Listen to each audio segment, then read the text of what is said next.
December 3rd, 2024 meeting of the Mendocino County Board of Supervisors to order and invite the clerk to conduct roll call.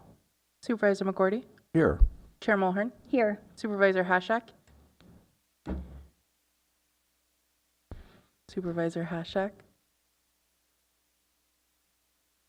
Here. Supervisor Williams? Here. Please rise for the Pledge of Allegiance. I pledge allegiance to the flag of the United States of America and to the republic for which it stands, one nation, under God, indivisible, with liberty and justice for all.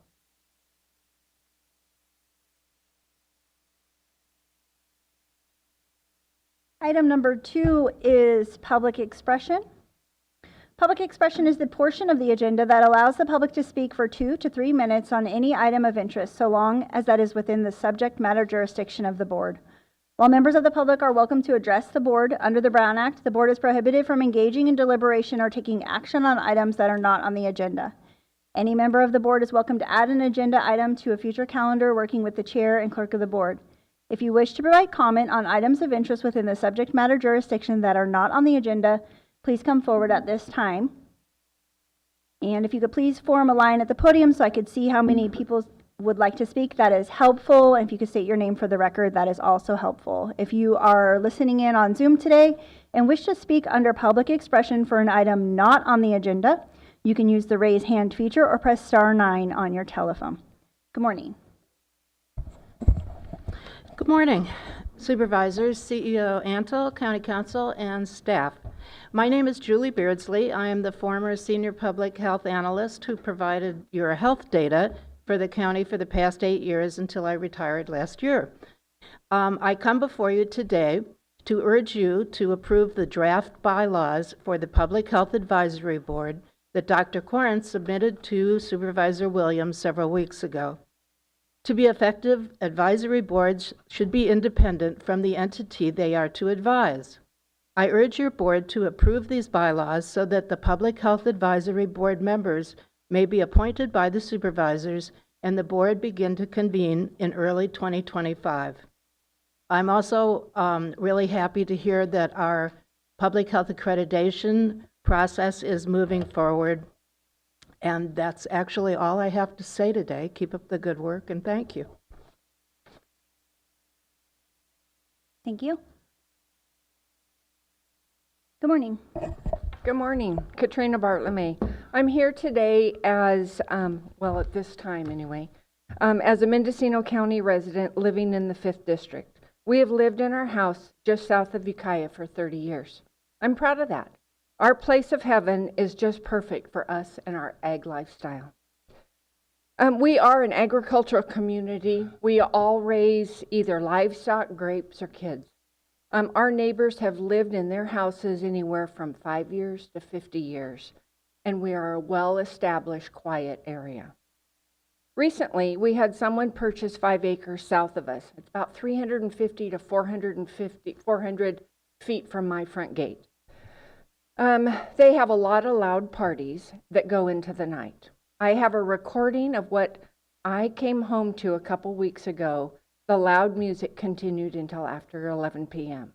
I understand and have parties of my own, but I do not burden my neighbors with loud music where the bass from their music jars the walls of our houses into the night. We need to do something about this. Our rural community neighbors need something to fall back on regarding the noise ordinance before it becomes worse. There should be a time limit and a noise level that is acceptable to everyone. Don't let the media be right on this. They think that you guys don't care about the noise ordinance or anything else. We need to do something now. You guys know how busy I am, but if you want to form a committee, I'm there for you.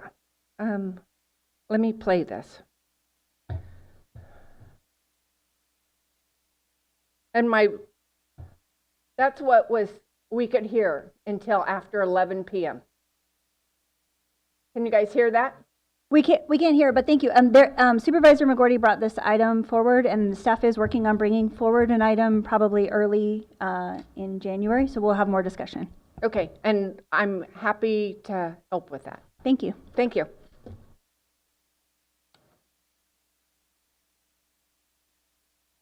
Good morning, board and staff. My name is Charlie Coleman, a resident of River Valley for 38 years.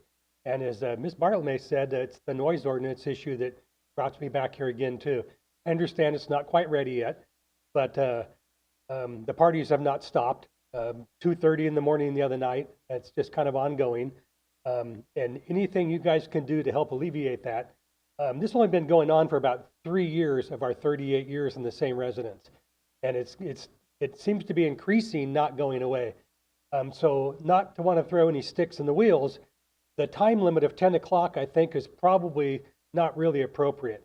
I think that if there's a noise level at noon or 4 o'clock or 5 o'clock or 8 o'clock at night, it's amplified music, because that's what this is about. It's not about agricultural noise. It's not about, people's pets. It's about people being rude to neighbors and not caring what they do with their music.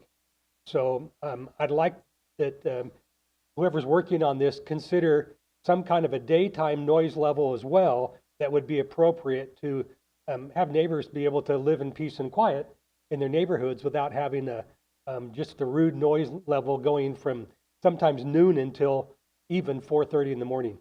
So I appreciate all you guys have done and what you do, and I hope we can move somewhere toward getting noise ordinance. I know that Supervisor Gordy's leaving, and he's worked on it very hard, and very thankful to him and all the other staff that's worked on this. So want to keep coming here and keep encouraging you guys to move forward through the process. Thank you. Thank you. Good morning. Morning. Sorry, my name is Ed Epperson. I live south into town here in Ukiah, and I'm here to also ask that you research and develop and implement a noise ordinance. I notice issues that upset the neighborhood well into the night. I think residents need some additional tools to bring attention to the potential when these happen. I do notice in looking it up that Lake County has a noise ordinance, Sonoma County has one, Humboldt County has one. So I would like to urge you to do the same here. Thank you. Thank you. Good morning. Mark Donegan, self-healing practitioner and educator, ordained minister, aka Goldilocks. Gratitude and appreciation. Before this may be my last time. I think this is the last time for this year. So Merry Christmas, Happy New Year. And I want to say thank you to the outgoing supervisors, Dan Jurdy and Glenn McGordy. I appreciate everything that you've done. I really appreciate that you met me on a personal level at least once. That's the connections I like. That's the connections that we need here. Just like these people coming forward today about the noise ordinance, I appreciate when the citizens have come forward and they get together. It's too bad it's about that situation. It's an ongoing one. But we have a response by the county right in front of my eyes that people say it doesn't happen, and here it's happening. And I think that next year it's going to happen a lot more. So my next gratitude and appreciation is to the two citizens who showed up at the Behavioral Health Advisory Board meeting this month. I believe they're the first citizens to show up since I've been on the board. Ziggy Daniels, Beth Lucas Planner. I know them both from other issues, and actually met Ziggy at Market. I appreciate when people come down and talk to me at Market. Though I may not be there for a while, my surgery is finally going to happen next week. There is no telling how I'm going to come out of that surgery. It's going to be a 1.5 year recovery minimum. If I try to push that, I'll just break it like I have in the past. So again, at the Behavioral Health Advisory Board meeting, we had Teresa Comstock from the state come. She passed out the best practices binders. That basically is our marching orders. It's not a simple read, but it is a simple path to what we're supposed to do as an advisory board. And as was just mentioned, the board is getting filled out. I believe we're really set for the next year. And in this best practices binder is actual forms for site visits. So I think we've all wanted that to happen, and so hopefully that'll happen in a manner that we can report back to the public. Because our board has not done anything, we have not done enough reporting to the public. Our main purpose is to interact with the public, hear them, and tell them what's going on. And I'm trying to do that, and hopefully we'll do that more in the new year. Thank you all for everything you've done. Thank you.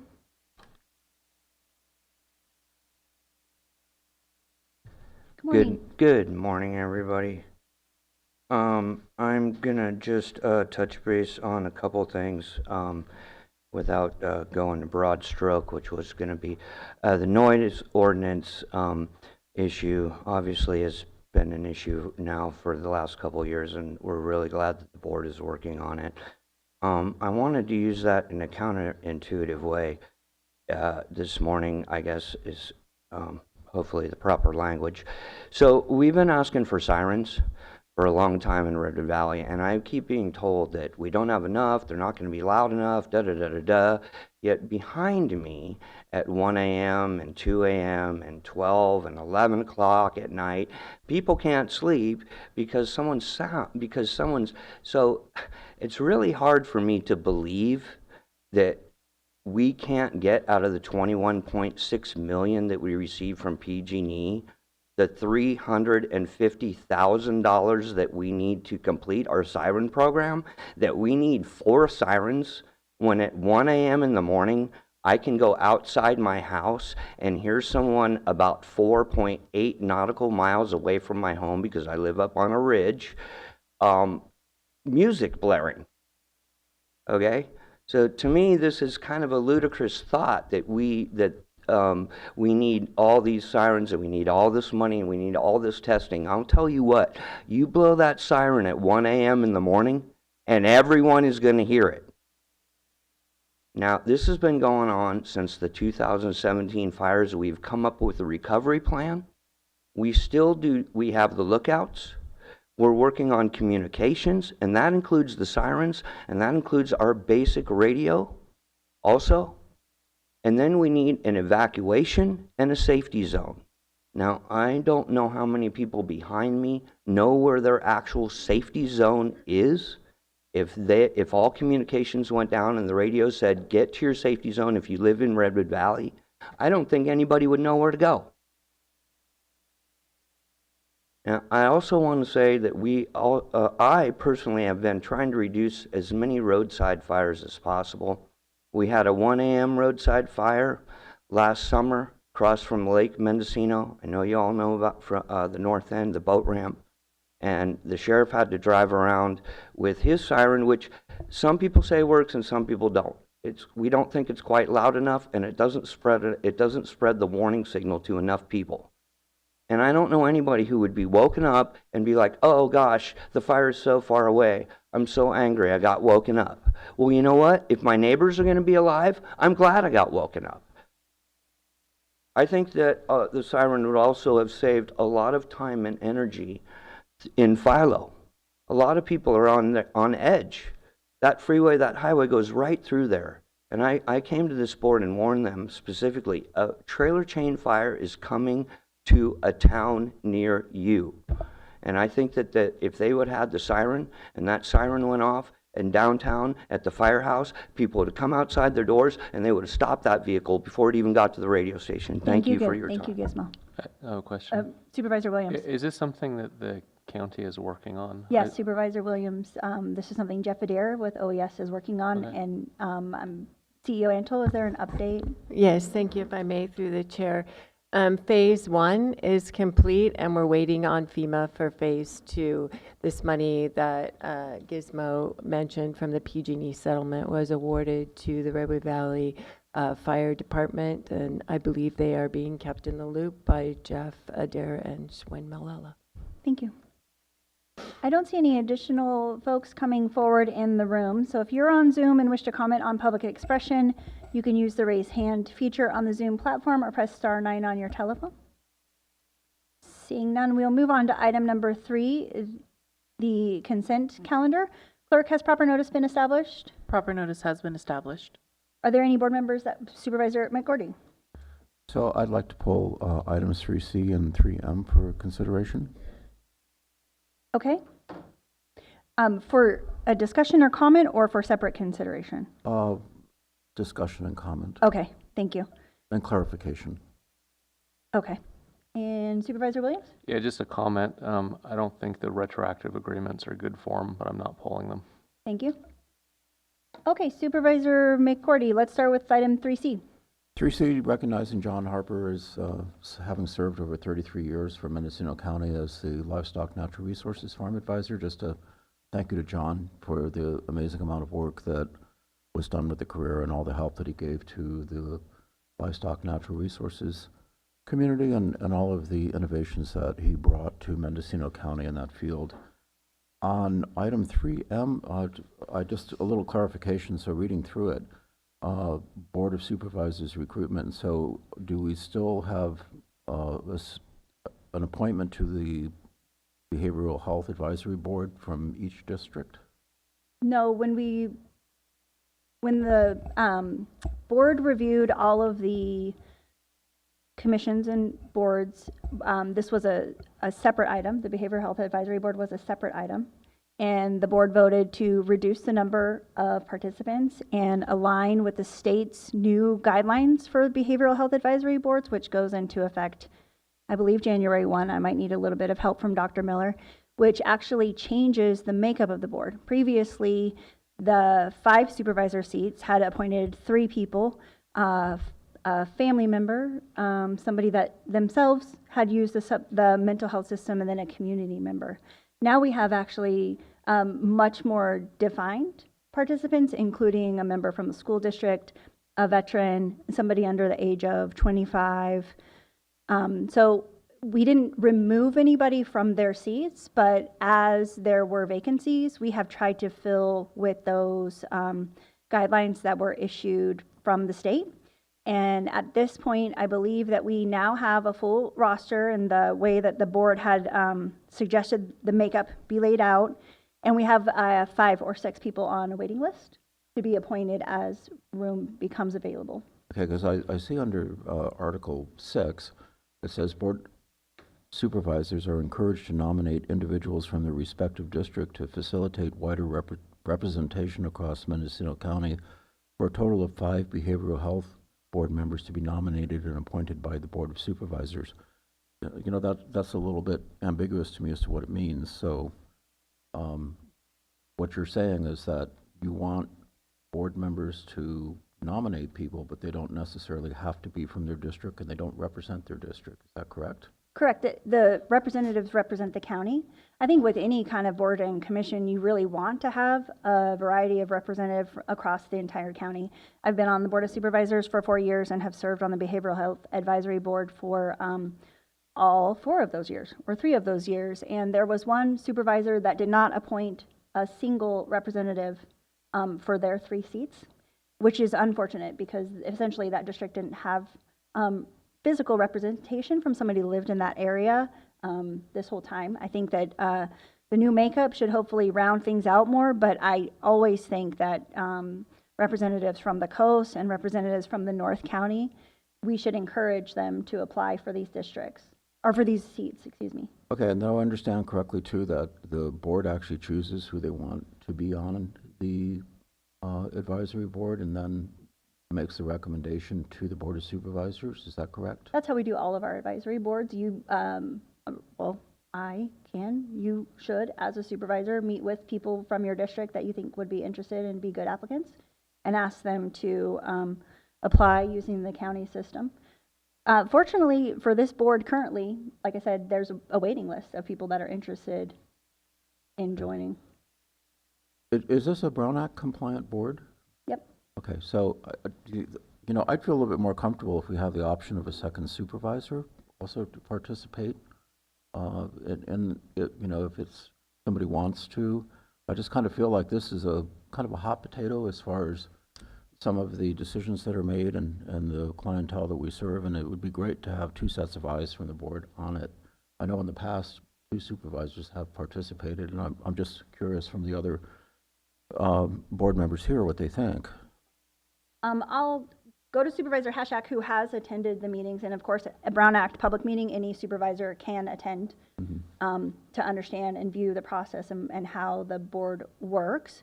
Certainly, and I'll look towards the county council and CEO, I would think that in January, when assignments are discussed amongst the board, there's a possibility of adding a board. There already is a board member and an alternate. Maybe I'm looking towards the clerk of the board for this, a board member and an alternate. So technically there are 2 supervisors that are assigned to this committee. Like I said, I think Supervisor Hashak's the only one that I've ever seen attend. I believe Supervisor Jurdy was previously the alternate. Supervisor Hashak? Well, just in regards to Supervisor McGordy's comments about the distribution of the membership of the rehab, it seems like that if staff can present like what districts are being represented by the membership currently when we're appointing a new member to the board, that would give us the information to make sure that we're distributing, all districts are represented. And it seems like an easy fix to make sure that we have at least as much as possible equal representation. Yeah, that seems like it. I'm just, again, this is a lot of eyes on this and a lot of public comment to me about the Behavioral Health Advisory Board and the fairness and the activities that they do. And I recognize how demanding it is to participate. So that's all.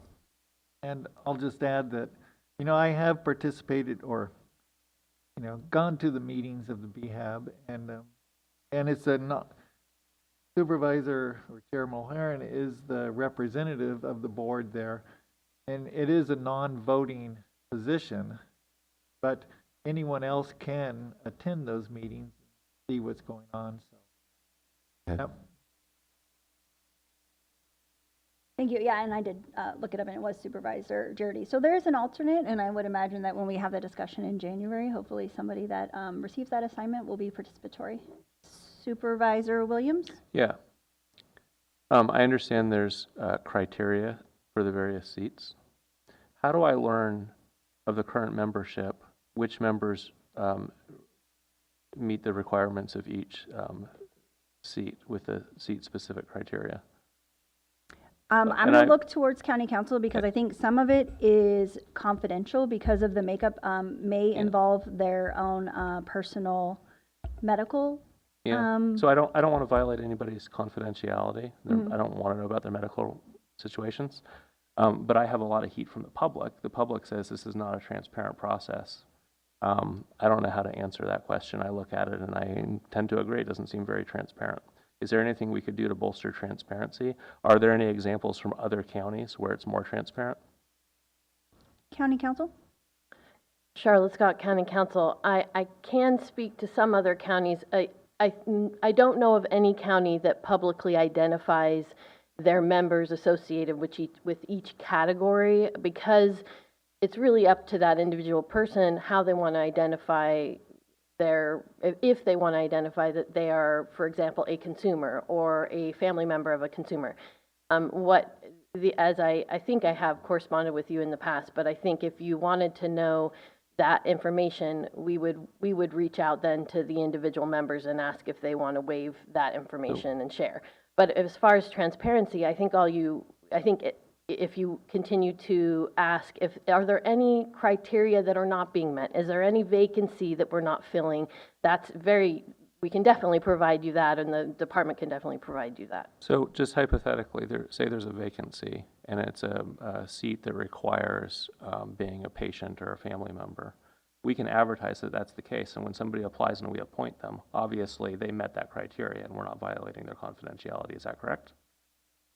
Well, I think you can advertise that there's certain criteria available. I don't know that we would then post on the website, this particular member meets that criteria, but I think you can recruit by announcing the criteria you need to fill. So I wonder if this should be kicked into the new year. I have a lot of questions from the public about it, and I don't feel that I can get them answered here today. but, you know, it's general dismay that maybe this is the only option, and it's what other counties do, but the public seems dissatisfied that there's a seat open and somebody applies, they don't get it because maybe they don't meet criteria, but we can't really explain why. I think that's problematic. Supervisor Hashak. Yeah, I've heard some of those complaints too. And when I looked into it, I found that it wasn't that anyone was being discriminated against or looked over. It was that there were, like Chair Mulherin said, that there were extra applicants for a limited number of seats. And so some people just were, you know, later in line, and that's the process that I think that they looked at. My final comment, I can accept that being the fact, and but the optics have not been good. And optics are important to build public trust. Public needs to believe in the process. I don't think we're succeeding at conveying the process and how we've gone about it, and I'm getting a lot of backlash, and I want you to hear that.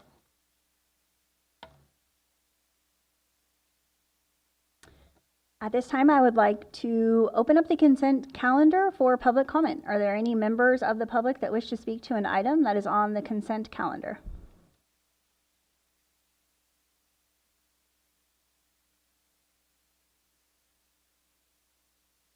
Mark Donegan, self-healing practitioner and educator, ordained minister, aka Goldilocks. I'm not sure if I can speak to what you were just talking about. Is it on the consent calendar? This is on the consent calendar. It's the Behavioral Health Advisory Board bylaws that were recently passed by that board and now are being brought forward to the Board of Supervisors for approval. Okay, I'll comment on that. From my position as an individual board member, yeah, we went over the bylaws and I recommend that you approve them. I believe that the board processes are could use some refinement. I don't believe that anybody's been cut out. To my knowledge, they're taken in order, and that's all I asked when I heard complaints. So I just checked into that, and then everybody's being taken in order as they should. And I think it should be up to the members if they waive who they are and why they're there. So that's my opinion on that. And yeah, we could use some little refinement on the. What I saw happen was these appointments went through on the consent calendar and nobody noticed them. And I tried to point them out. So that is the only part of the process I see that we need to correct, was that it shouldn't have been on the consent calendar. That's my opinion. Thank you. Thank you. I'm not seeing any additional public comment in the room, and I have no hands raised on Zoom, so I'll bring it back to the board. Supervisor McGordy. So this is a good thing. We went from an undersubscribed advisory board where we couldn't get enough people to now we have more than enough. So obviously downsizing was the smart move. I think to Supervisor Williams' point, we need to have maybe a little bit more of a description of appointments somewhere, like on the website or someplace where people can get the information so they understand the process, because it's a little unclear right now, and I think it would make some sense to explain a little better how things work, because right now there's some confusion in the community about the way that it's done, and if that were to occur, then I think this is just fine. Thank you. I do know that support staff for the Behavioral Health Advisory Board didn't make it to a meeting or two, but they are back now, and they are working on new name placards, a new roster, since the roster is now full. So hopefully that's something that we can work to improve awareness. And again, I think it's great that we went from a board that did not have enough people to meet a quorum several meetings a year to being a board that has a waiting list of 5 or 6 deep. I would be looking for a motion for approval of the consent calendar. I'll move approval.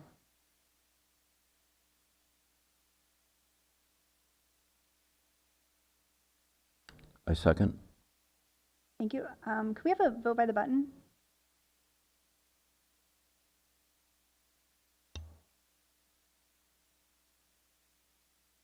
The motion carries with Supervisor Williams dissenting.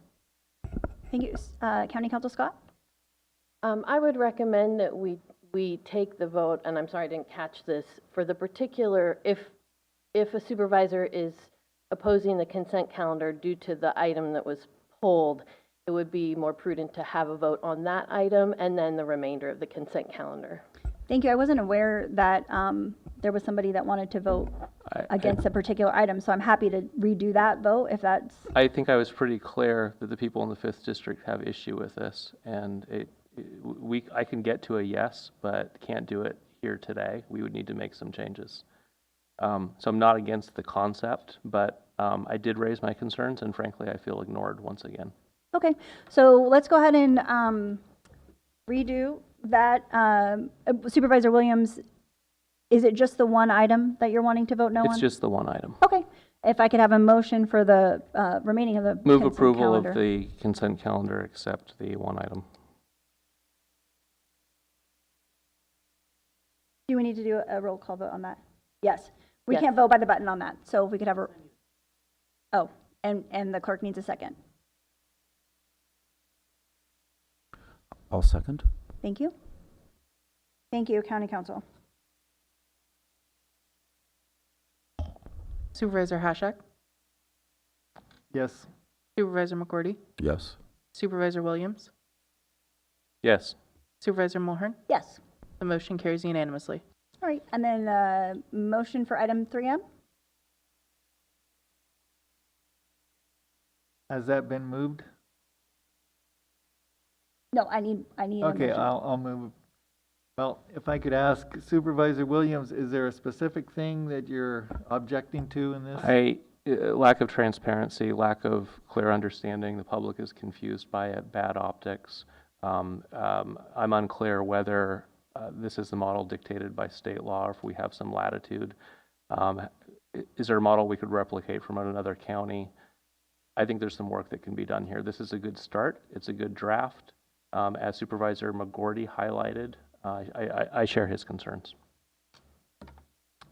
So I'll just say that it absolutely is the model that the state has sent down. We had recently, as Mr. Dunnigan expressed, a representative from the statewide organization come and speak to our board about our bylaws and about the representation that Behavioral Health Advisory Board should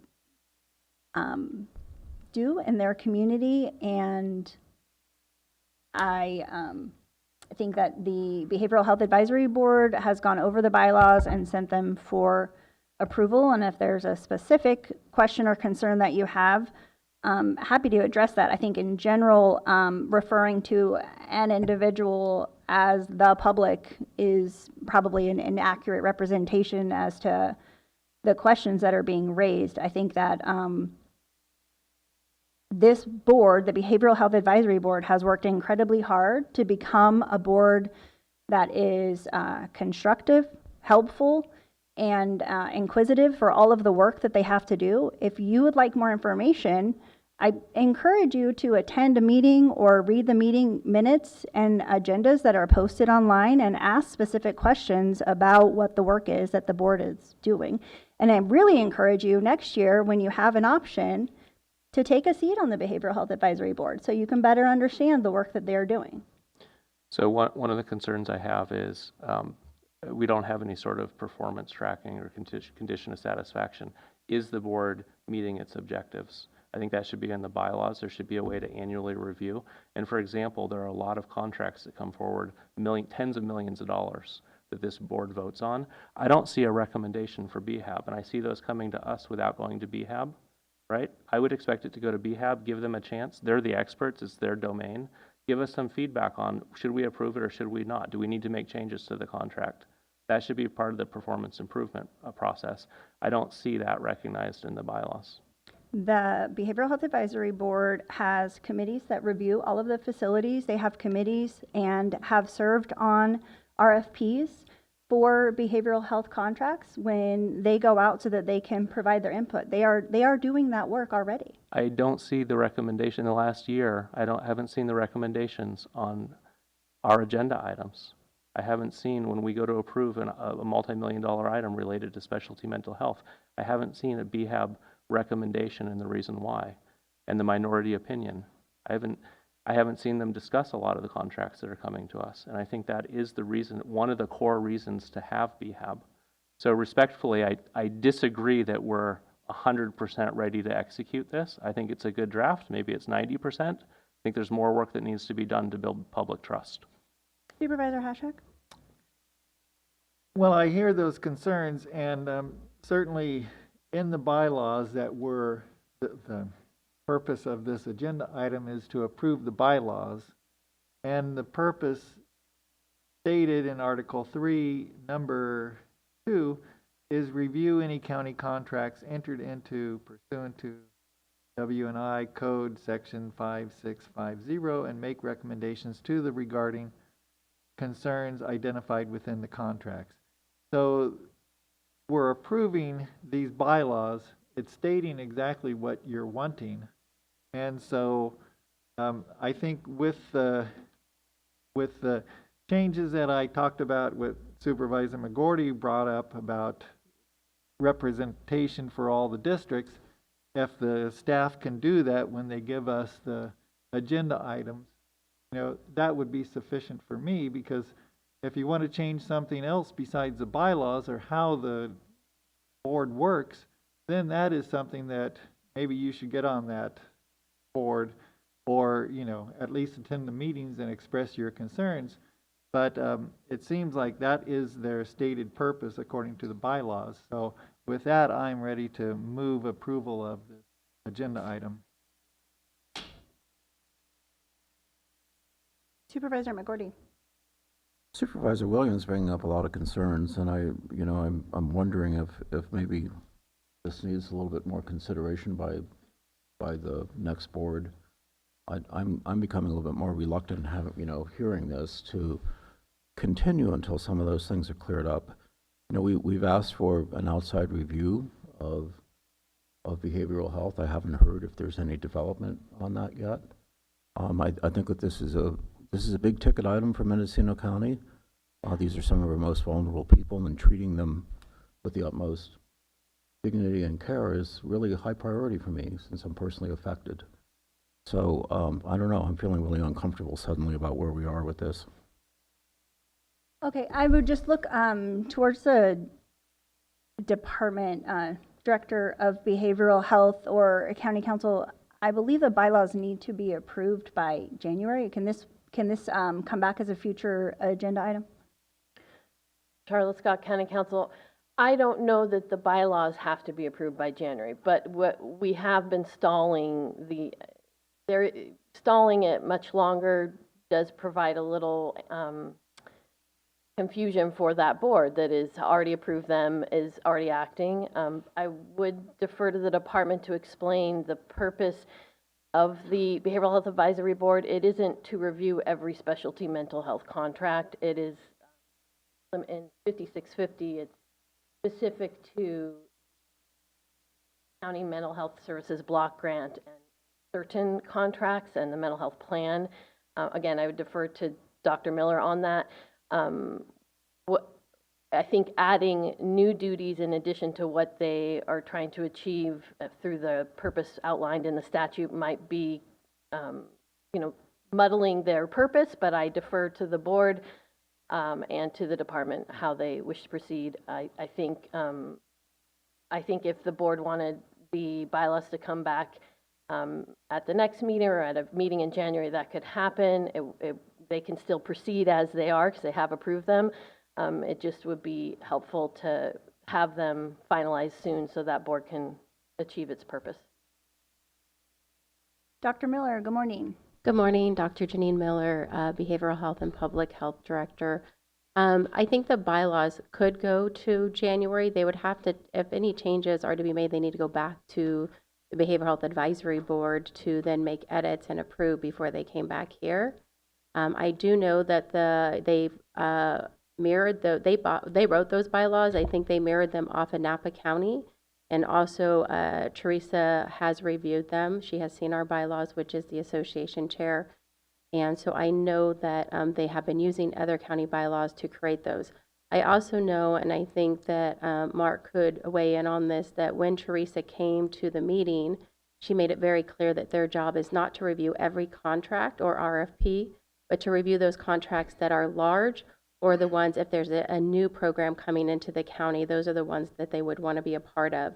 In regards to the RFP, usually a member of the committee or two is voted to sit on our RFPs with us to review them and make recommendations. If there are any questions, I can answer those.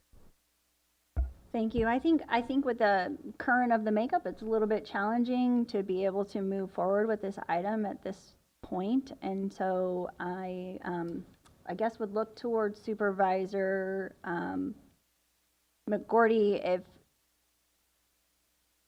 you think you'd prefer not to vote on this and have it go to the board, back to the board in January. I'd rather not just bring it back in December 17th. Yeah, I would move that we bring it back to the new board to let them decide, because I think, first of all, we want a full board to vote on this, and second of all, the new board is going to have to live with it. So since there's some controversy here, I'd rather leave it to the new board to hash it out and make the decision. So a procedural question. Oh, Supervisor Hashak. Well, we can move the table it. Okay. So I'll move the table it until, say, first meeting in January. Is that enough time? That'll be up to the the two new supervisors. Yeah. I'll second that. Again, deferring to our staff if they have time to look at revisions, or if there's things that Supervisor Williams wants to have for consideration. Is that enough time? Could it be the second meeting of January where there's? Yeah. Okay, second meeting would probably be better. Do you agree? Second meeting. Sure. And I guess that we need to look at the BHAB calendar too to see if they have a meeting. And I would propose that we form an ad hoc to kind of work on this. I don't think that any new ad hoc should be formed until January. So I think that's something that if the two new board members if they feel like they're not ready to approve it and need an ad hoc, then I think that would be something we should probably establish in January.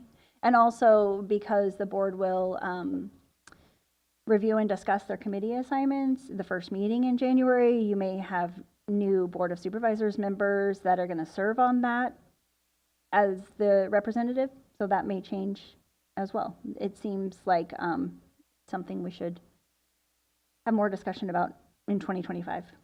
Yeah, it just seems like if we wait until the first meeting in January to form any kind of ad hoc or to really start working on it, then we aren't going to have it ready for the second meeting.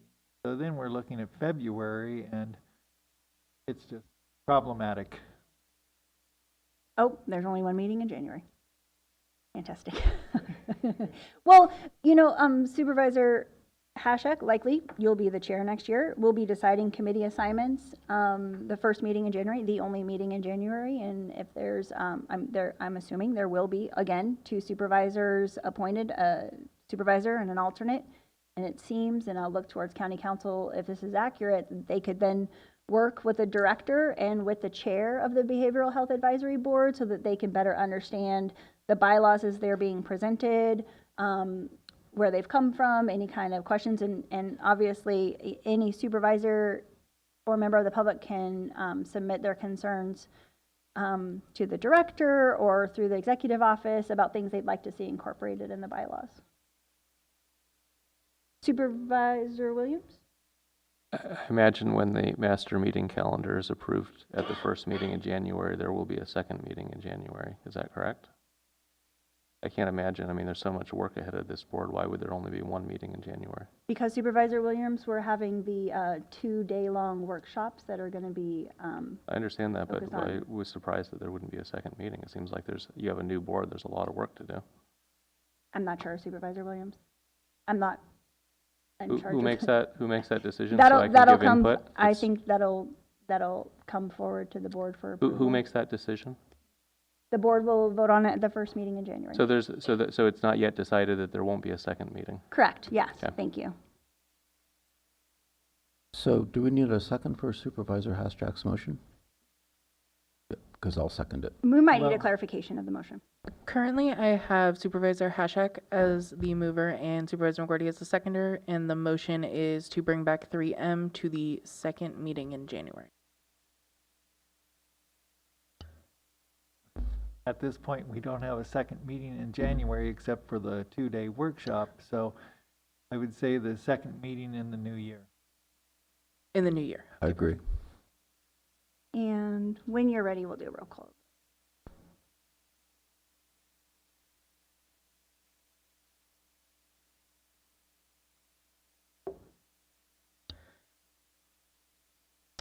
Supervisor McGuarty? Yes. Supervisor Williams? Yes. Supervisor Hashak? Yes. Supervisor Mulhern? Yes, The motion carries unanimously. thank you. We will move on to item 4A, discussion of possible action, including acceptance of informational reports from the assessor, clerk, recorder, registrar of voters, acting auditor, controller, treasurer, tax collector, district attorney, sheriff, or various county department heads or designees. If there's anybody in the room that wishes to come forward. Good morning. Good morning. Katrina Bartlemy, Assessor, County Clerk, Recorder, Registrar of Voters. So I wanted to bring you up to date because we've been so busy with elections that I wanted to bring you up to date on our discoveries and our supplementals for the last couple of months. Discoveries in October, our techs viewed 440 parcels, sent out an additional 31 discovery letters. We discovered 10 structures that weren't being assessed properly, mainly sheds, miscellaneous improvement, pools, porches, things like that. Of those structures, we did discover 6 structures. Of those, structures were single-family residences ranging in assessed value from $79,000 to $299 to add to the tax roll. In October, that added $1.2 million in assessed value to the tax roll. In November, our techs viewed an additional 406 properties with 37 discovery letters sent out. We were able to add an assessed value of just under $200,000 to the tax roll for a small single-family residence and an ADU on the same property. This brings our year up-to-date discoveries to $6.3 million of assessed value since September of 2023 when we started doing this. The amnesty program, we had 4 permits in October, 2 of which we were already assessing and 2 that we were not. The 2 that we were not assessing was a 500 square foot addition to a single family residence and a 600 square foot garage. In November, we had 2 amnesty permits that we were not assessing for. One was a pool and one was a garage that was converted to living quarters. Our supplemental notices, we completed 268 supplemental notices on transfers and new construction, bringing $19 million in assessed value to the tax roll in October, and 136 in November, bringing an additional $10.6 million in assessed value to the tax roll. That's not prorated for anything, it'll just bring that amount to the actual tax roll. Elections, we will be certifying our election this afternoon. This is according to new regulations brought by the state that we could not certify our election until December 3rd. So we're pretty much done. We had 3 cured signatures come in yesterday, which would have been by the deadline on December 1st. But since we don't get our mail delivered every single day, we took it as yesterday as our deadline. So that was nice. We have 96 uncured signatures that We sent notifications out and tried to get certification. That is mismatched signatures or no signatures. So that's not bad. It's looking like our official election results will have a 72.9% turnout. For Mendocino County, that's a little low for presidential. 4 years ago, we had an 82.26% turnout. And in November of 2016, we had a 76% turnout. So that was a little astonishing for as busy as we were. With this election and the new regulations brought down by the state since COVID, we had 2,200 provisional ballots to process and go from there.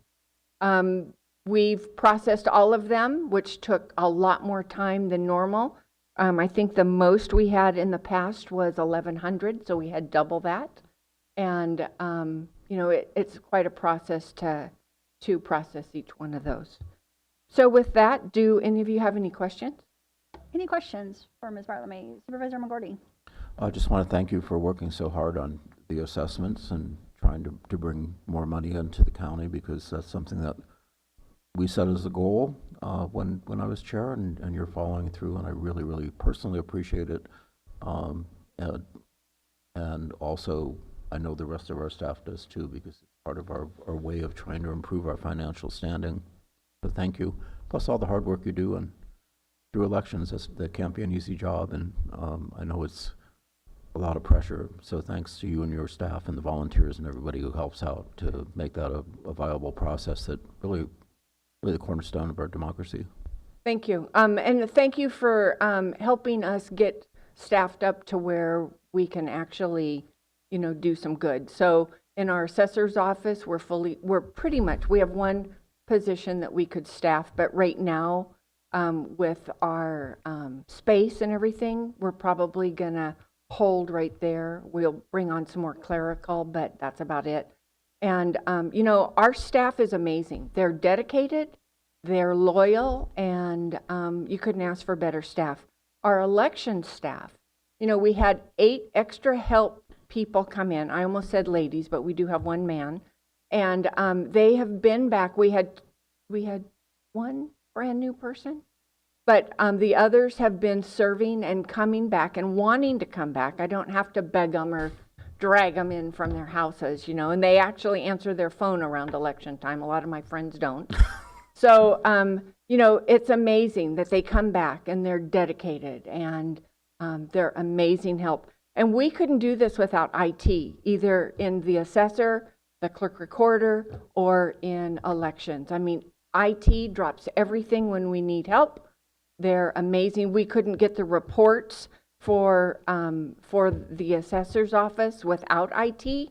They have just bent over backwards to help us. So, you know, in a busy year, you know, the county staff has been amazing.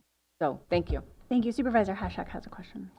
Oh, I just wanted to thank you. Just like Supervisor McGordy said, you know, thank you and your staff and the team that you created for both the assessor's office and also the heavy lift these days.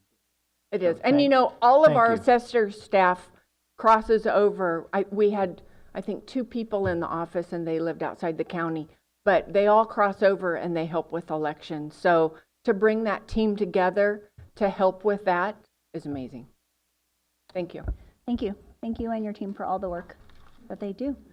HR CEO Antle, do you want to go first? Or next? Thank you. Rather? Thank you. Yeah, if I may. I would like to introduce to this board and to the public Denise Parker. Denise is joining us as our Social Services Director. I'm super excited to have her return to the community. She was born and raised here and has moved back with family. Denise comes with a wealth of experience from the court system for family and children's services in Las Vegas. So really look to Denise's leadership with our social services department. So with that, I'll turn it over to Denise. Thank Welcome. you. Oh, thank you.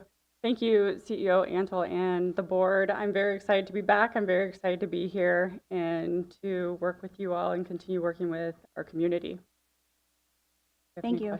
Yeah, welcome. Thank you. We look forward to working with you. Supervisor McGordy. Just a comment, graduated of University of Nevada, Reno, and my first assignment was working in Las Vegas as a Clark County urban horticulture advisor. So it's funny how many of us ended up here in Mendocino County, because there's at least 3 other people I know who are former Las Vegas residents.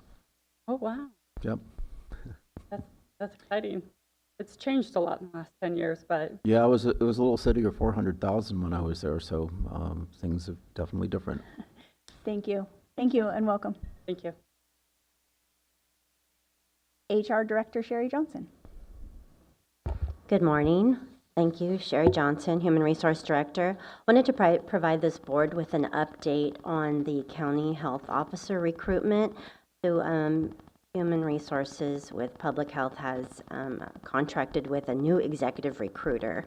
And I'm happy to say that there is 4 qualified applicants that have been paper screened, and those 4 will be interviewed in a pre-screening phone interviews this Friday.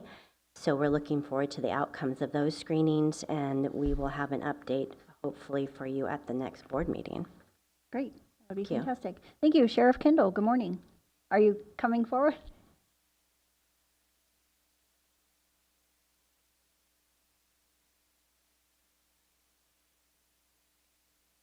Morning, Chairman O'Hara, members of the board. Matt Kendall, Mendocino County Sheriff. I got a couple of notes scratched down here. I just wanted to give you a little bit of an update of what we've been working on over the last year, and we're moving forward on these. Supervisor McGordy's noise ordinance, Captain Quincy Cromer came over and met with County Council, and we are working hard on getting the nuts and bolts about enforcement done on that, and I expect that by January we're going to have all of those things, the wrinkles ironed out, and we'll move forward with it. I think that we've got a very good direction. Captain Cromer's taking it on. Our dive into the core program, the community outreach and engagement program, the Sheriff's Office and Dr. Miller. We've had numerous meetings on this. We're getting the nuts and bolts of this worked out. It's similar to the crew program with a few more bells and whistles for the county area. And so as we move forward on that, we're going to be reporting out a little more. At the exact same time, the passage of Prop 36, I think, has given us a little more leverage to get people into services and back into drug court and back into things that we know worked. And I feel pretty good about that. And I can't read my writing. Hang on just a sec. Let's put on the magic glasses. The jail build is progressing as we hoped it would. We did have some weather days. But it looked like everybody was still out there working. They began grouting yesterday. There's a lot of the work that's going on with the CMU block, and I'm feeling pretty good about it. I wanted to just kind of also give an overview of, we've had a lot of hiring lately. We're going to be graduating 5 deputy sheriffs from the police academy this month.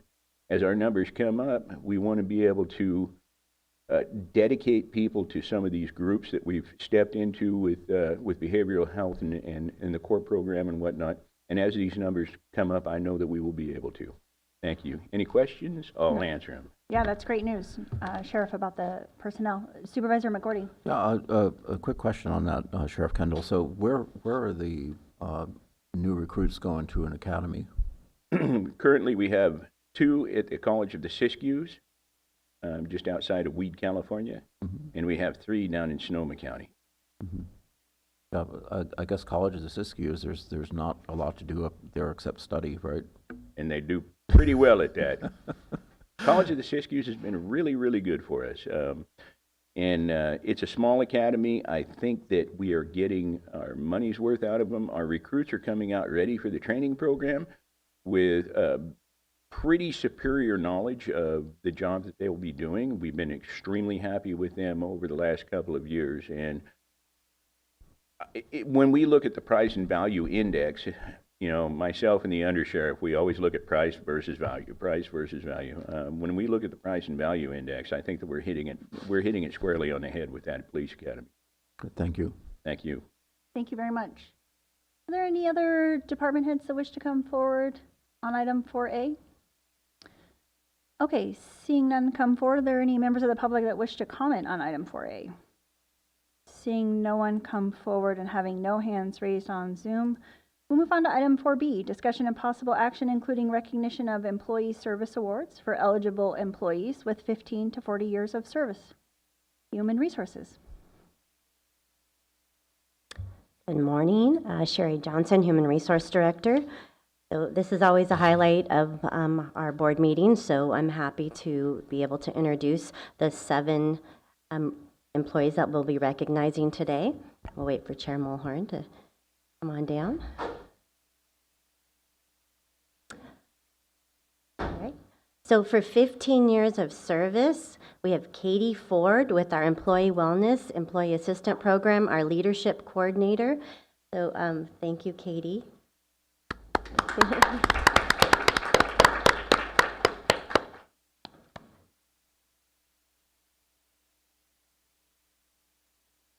Yes. So Rachel Ingwell from Social Services.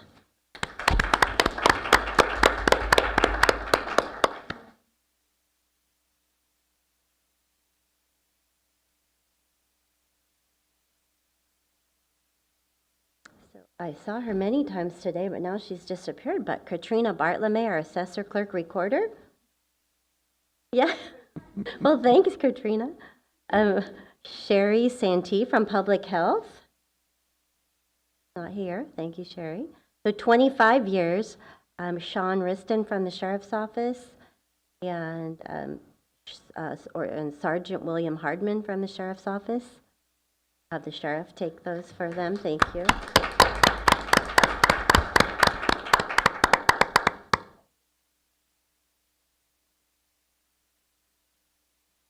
And 30 years of service, Dirk Larson from Planning and Building.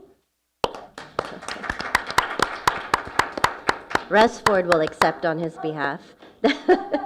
Thanks, Russ. And thank you very much. And we'll make sure the other 2, Dr. Miller could take those.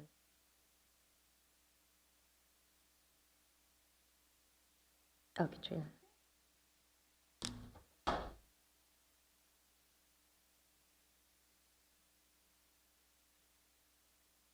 After public comment, we will have a reception in conference room A. Okay, first I'll look towards the board. Any comments, questions? Supervisor McGordy? Yeah, just thanks to our employees. That's really what makes us up. And if we don't have good employees, we don't have much to offer the public. And the fact that some of you would stay here as long as you have is really a good sign. As someone who spent 33 years working out of Mendocino County, it's a great place to work. So thank you very much for your effort, and I personally appreciate it very, very much as somebody who tries to keep the show on the road here. Thank you. All right. Are there any members of the public that wish to comment on this item? Good morning. Russ Ford, Planning and Building Services. Just wanted to say a little bit about Dirk this morning. So obviously a very dedicated public employee, 30 years is an incredible amount of public service time. So Dirk currently works as a Planner 3 in our planning division, excuse me, which is the professional level classification. When I think of Dirk, probably the first thing that comes to mind is his incredible ability to relate to people. He's got a wonderful communication style that allows him to provide that exceptional customer service. Some of you may know that Dirk began his career in the assessor's office, where he was an appraiser for 20 years. So obviously that's a role that requires people go out to inspect properties and inspect structures, usually because the taxes are going to go up. So it's not something that people are typically eager to engage with, but he was able to excel in that role because of his ability to communicate with people, connect with people. About 6 years ago, he came to join our team planning, where he currently manages the county's SMARA program, which is the Surface Mining Reclamation Act. That requires annual inspections of all the mines throughout the county. Unfortunately, that's also why he's not here today. He's out doing mine inspections. February is a very busy time, so he's trying to get that all buttoned up by the end of the year. The SMARA inspections are similarly a very regulatory heavy kind of role that Dirk is able to excel in because he's able to humanize it and just meet people at their level. Within the last year, he's also been acting as the chair of the county subdivision committee, which reviews subdivisions and boundary line adjustments. I know that in free time, he's also an avid outdoorsman and hunter. So between the appraisals and the mine inspections and fishing trips, he's probably seen more of the county than most of us have ever heard of. So 30 years is obviously an incredible achievement. Perhaps a little bit selfishly, I'm hoping that he doesn't have any plans to retire yet because he's a great asset to our team and I enjoy working with him. So I just want to say congratulations to Dirk on this amazing milestone. Thank you. Great, thank you. Are there any other members of the public that wish to comment on this item? Oh, we do. Behind the scenes public.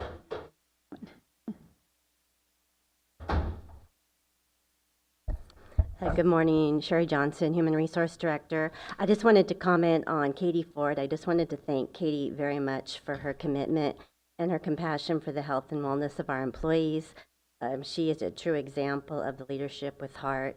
It's a pleasure to work with Katie. I have worked with her. She's been in Human Resources for 15 years, and I've had the pleasure of working with her at my tenure, her here for 12 and a half years.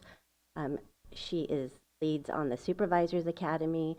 She has established the Management Roundtable, besides also keeping the wellness program going with her partner in crime there, Lori Brown. And I just really appreciate everything she does. So thank you, Katie. Great, thank you.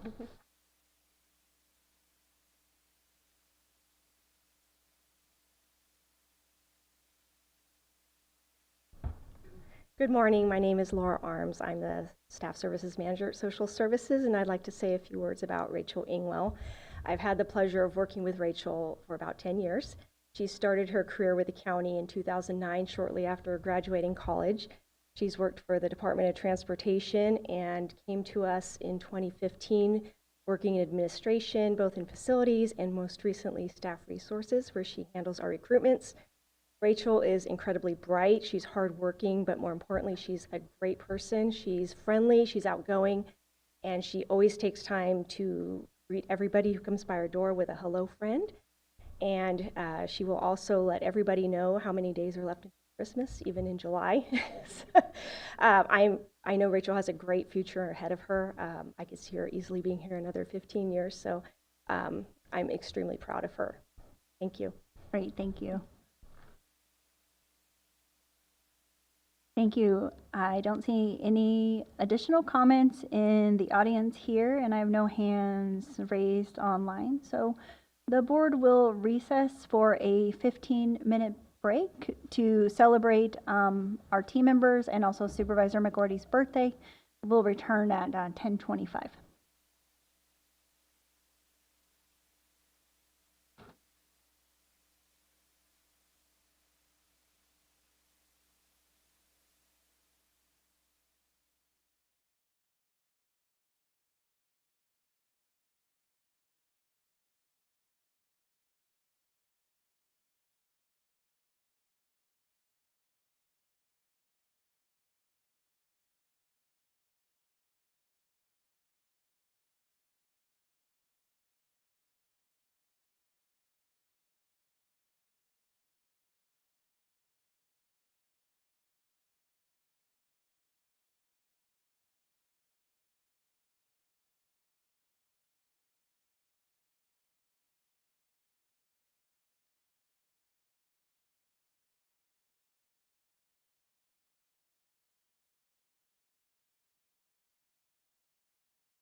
Way to call the meeting back to order.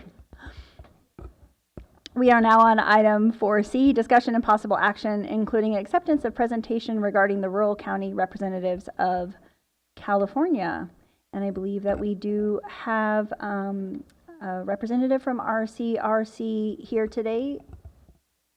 Right, Supervisor McGordy, did you want to kick this item off? I think you requested it.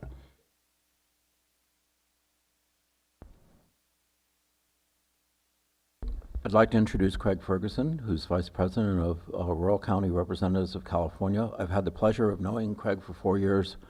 For those of you who aren't familiar with Rural County Representatives of California, they are like consultants for us who assist us with all aspects related to legislation and also governance. And it's been my pleasure to represent Mendocino County on it for the last 4 years, where I've gotten to know Craig. And we're very fortunate to have him today to discuss a little bit about RCRC's strategic plan and some of the activities that they do on our behalf and with us. So welcome, Craig. Thank you. Is this on? Hello? Yep. Stand close. It doesn't work very well unless you do.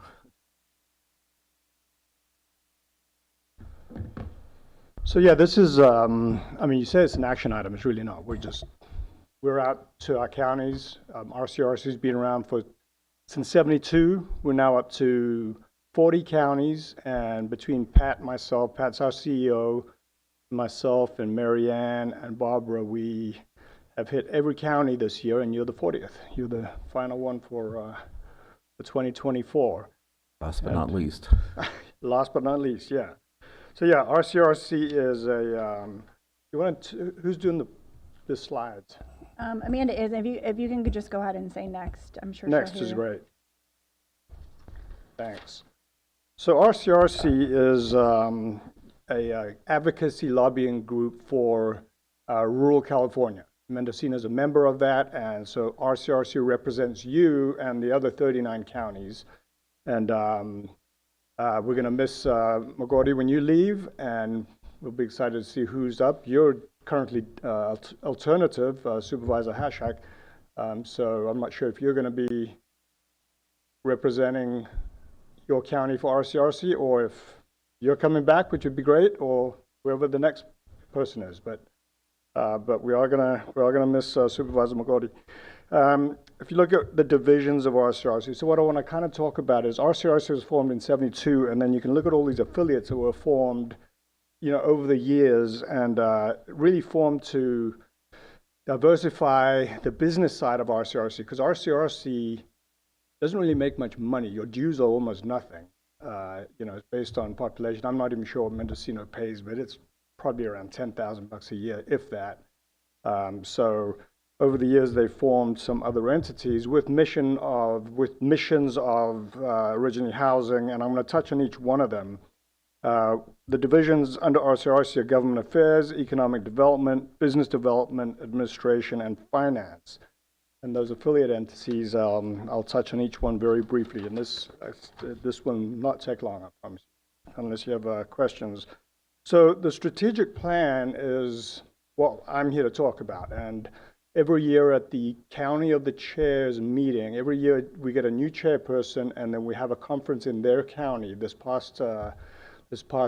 year was in Monterey County, because Chris Lopez is our chair right now. Next year is going to be Jerry Byrne in Modoc County, and we're going to have a conference there. And at that conference, we talk to the supervisors of the board, and we have a full-on strategic plan of what do you want from RCRC, what do you want to focus on from the advocacy side, from the lobbying side, and this could be from forest to fires to water, and then the business side. And then internally, we have this plan that we look at, and every quarter we look at where do we stand. And some of it's just ongoing, some of it's complete, some of it's not complete, and we've got to look back at why is it not complete.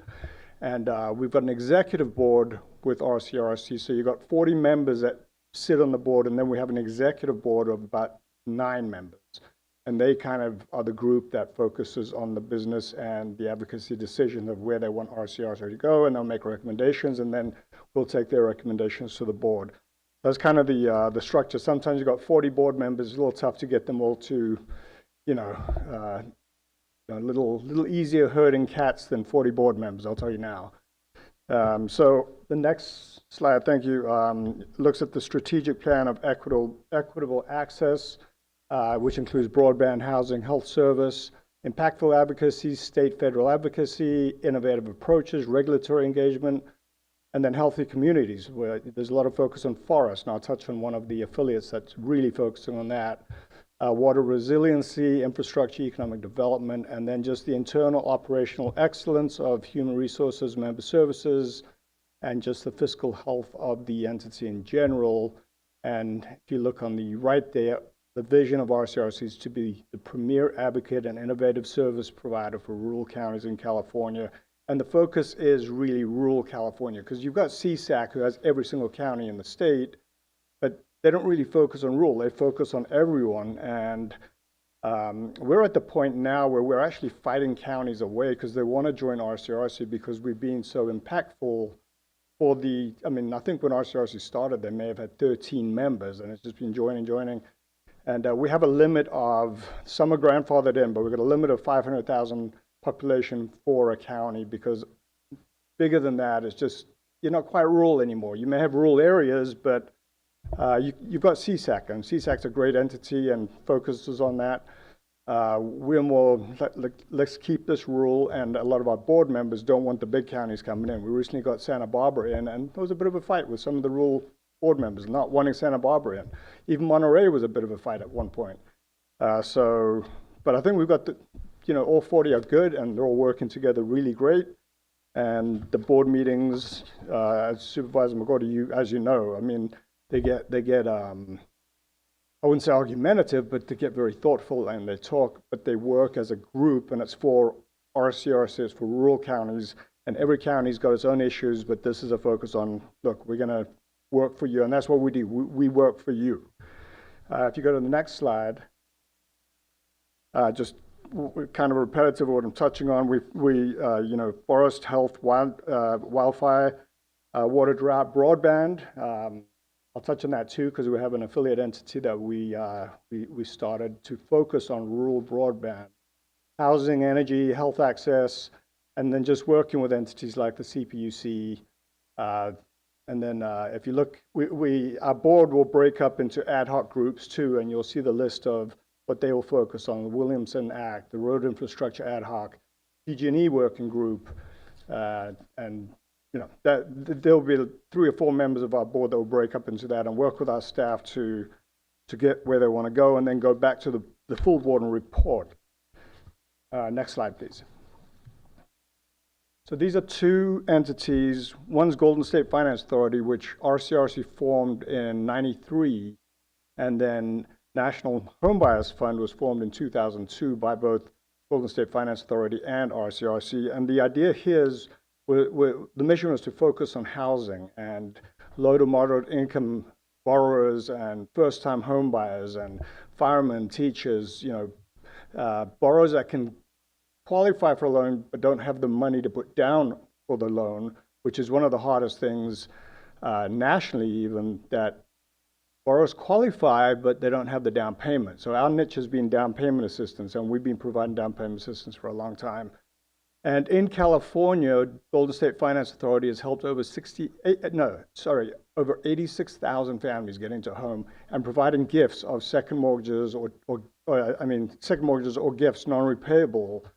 And now you can look at Mendocino County. It's a little different here, and I don't think it's as affordable as a lot of other places in California, but there's been 82 families that have obtained a home through GSFA and NHF, and almost a million in down payment assistance. And most of that is in the form of gift, where you're not giving the money back. We're providing, as a government entity, we have this, put it this way, FHA, Freddie Mac, Fannie Mae, they require you to come in with your own money. A bank can't give it to you, a realtor can't give it to you, your mom can give it to you, but a lot of families don't have that kind of cash. And a government entity like Golden State or National Homebuyers Fund can give that to you. And we work with about 180 mortgage companies around the country, and they utilize us in order for us to provide that down payment assistance. And if you add NHF and Golden State together, we've put over 140,000 families in homes, over 24 billion in financing. And I say these numbers not to brag, but to show that RCRC is the umbrella, and all this is underneath RCRC. And to say we've done 26 billion in financing is not too shabby. I mean, you can be a Wells Fargo and it means nothing to them, but as a RCRC, it's actually pretty cool. And putting 140,000 families in homes has been pretty cool. So that was the bread and butter of even bringing money into entities and keeping RCRC afloat, because we've got employees, we've got lobbyists, we've got advocates. They need to get paid, and we would make some money through these entities and keep RCRC afloat. Next slide, please. So this is a relatively new program. So our current CEO, Pat, came from Yolo County. He was CAO of Yolo County. Now he's president of RCRC, and he thought, why don't we put a program together to help county employees and help counties retain employees or bring employees in to the county. And this is it's a down payment assistance, but it's a 0%, no payments on the second mortgage to help them with the down payment to get into a home. And that's what this has done. I think 130 employees have already done this in a matter of 2 years that this program has been around. And I can't quite see it. I think six in Mendocino County, county employees have used this program in Mendocino County, which is pretty cool. Next slide, please. So Golden State Connect Authority. So we formed this, and it was really right during the beginning of COVID where, California, California is what, the 4th or 5th largest economy in the world, but the worst broadband internet coverage in rural California. Mexico's got better coverage than rural California does. And so we met up with this entity out of Utah, and it's a similar entity to our government, Golden State Connect Authority. It's a government entity, and they run a municipality-owned broadband setup in Utah for the same reason. Utah was quite bad in the rural areas for providing internet to the rural people. I mean, if you think back in COVID, I mean, there was no school for rural kids because they didn't have any internet. The urban kids were fine. They could get on and, get lessons and what have you, and rural California was kind of jacked up when it came to that. So we've been working with this entity out of Utah, Utopia Fiber. They're actually partnered with us, and they're going to run it for us. We're going to own and operate it, but they're going to run it for us because they've already got 60,000 subscribers, and it's right now they're the largest municipality-owned broadband provider in the country, and so we're working with them. We're working with other partners, KeyBank in particular, because we're going to issue debt. We're going to sell debt to fund this. We're not going to, we need to sell debt, and Utopia's already done about 600 million in issued bonds to cover their costs. We have been working with the CPUC very closely, and they have been really enjoying working with us because the idea here is it's going to be an open access program. It's not going to be, oh, you've only got Comcast. I'm 7 miles east of Sacramento. The only choice I have is Comcast. This is going to be fiber. It's gigabyte speed, and we're going to open it up. If you're AT&T, if you're Comcast, if you're Verizon, you want to jump in, jump in. But as a consumer, you can choose who you want. And if you're not happy with Verizon or Comcast, cancel, go with AT&T. But they don't own and operate the fiber. We do. So they, whether they like it or not, we're competing with them, but we're going into rural California where they have not really been interested because the profits aren't there for it. And that's kind of, how it's been left off. We have gotten quite a few grants via the CPUC.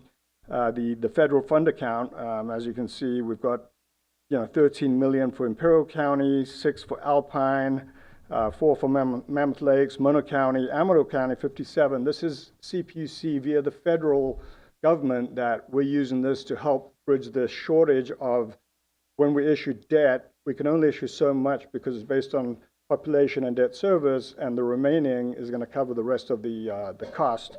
and we're excited about that. And there's a few more areas that we're pretty sure we're going to get. Monterey being one, and then the surrounding areas around Monterey. We're going to get more grants for that. Craig, before we move on from the Golden State Connect Authority, I think Supervisor Williams has a question or a comment. Yeah, the other day I saw a photo of myself next to one of the Broadband for All California billboards. I was really excited when the state decided historic investment in broadband and equity. Equity was the key word. I think we all believe in equity. And we did down to the house mapping and found pre-COVID costs. The need was about $770 million. And today it's probably more than $1 billion. And then of course the state said, well, here's $56 million that you can help steer. And we realized that might cover maybe 6-7% of the unserved in our county. And you can't put it all in one district. That wouldn't be fair. The public wouldn't accept that. So you start spreading it out. You lose the economy of scale. Now you're down to 2 or 3% with a little bit of BEAD funding in the future, but no real hope. And so I think we're a member of Golden State Connect. I think it's the right way to do it. I still believe in it. Projecting a decade out in our county, I think we're going to be primarily as underserved as we are today, as when SB 156 passed. What do you think we can do in terms of lobbying? Is there any hope to get the state on board to really invest in equity? Because what we've been told is focus those dollars where you can get the most customers. That's the public looks at that and says, hey, that's the opposite of equity. You're going after the areas of density. Well, what about that kid that doesn't live in the dense area? Equity would be he or she also needs broadband. So that's one question. And part two is the dollars can't be used for wireless service. In a place like Mendocino, if we're not getting more money, if this is it, the once-in-a-lifetime investment in broadband for California, we could cover the entire county and have ubiquitous broadband with wireless. But we're told you got to do it with fiber. You've probably driven around our county. The cost of fiber deployment here, the environmental work for CEQA, it's not going to happen. What do you think? Well, there's going to be areas we cannot get to in fiber. The cost feasibility just doesn't exist when we're doing middle mile, last mile, and then there's a home by itself up on a hill. The cost to get that fiber up there isn't going to happen. So wireless is going to happen. It's going to be kind of joined in this. I know the CPUC has their own view of, well, we don't want wireless. Well, you're going to have wireless. It's just, there's no way that house or that house is going to get broadband. There's no way to afford to build it, or you're going to use Elon Musk for that matter. Now with Trump and him as buddies, who knows, Starlink's just going to go berserk. And it could be good. I don't know. I know people who use it and like it. I know the more people that sign up to it, it's going to make it slower because, you got a satellite up there where if 2 people are using it, it's amazing. If 1,000 people are using it, it's going to be slower. Our goal is to get as much into, and it's not all about density, although density does help with the cost feasibility of it. Going out the gates, we're looking at issuing debt. Now, if you're an investor, are you going to fund this to a company like us that has never done broadband before? Probably not. But if you can back that, revenue, if there's a shortfall and you've got money to back it, and you're an investor and you're guaranteed that you're going to get paid on the debt service that you're going to put your money up for, you're more than likely going to jump in.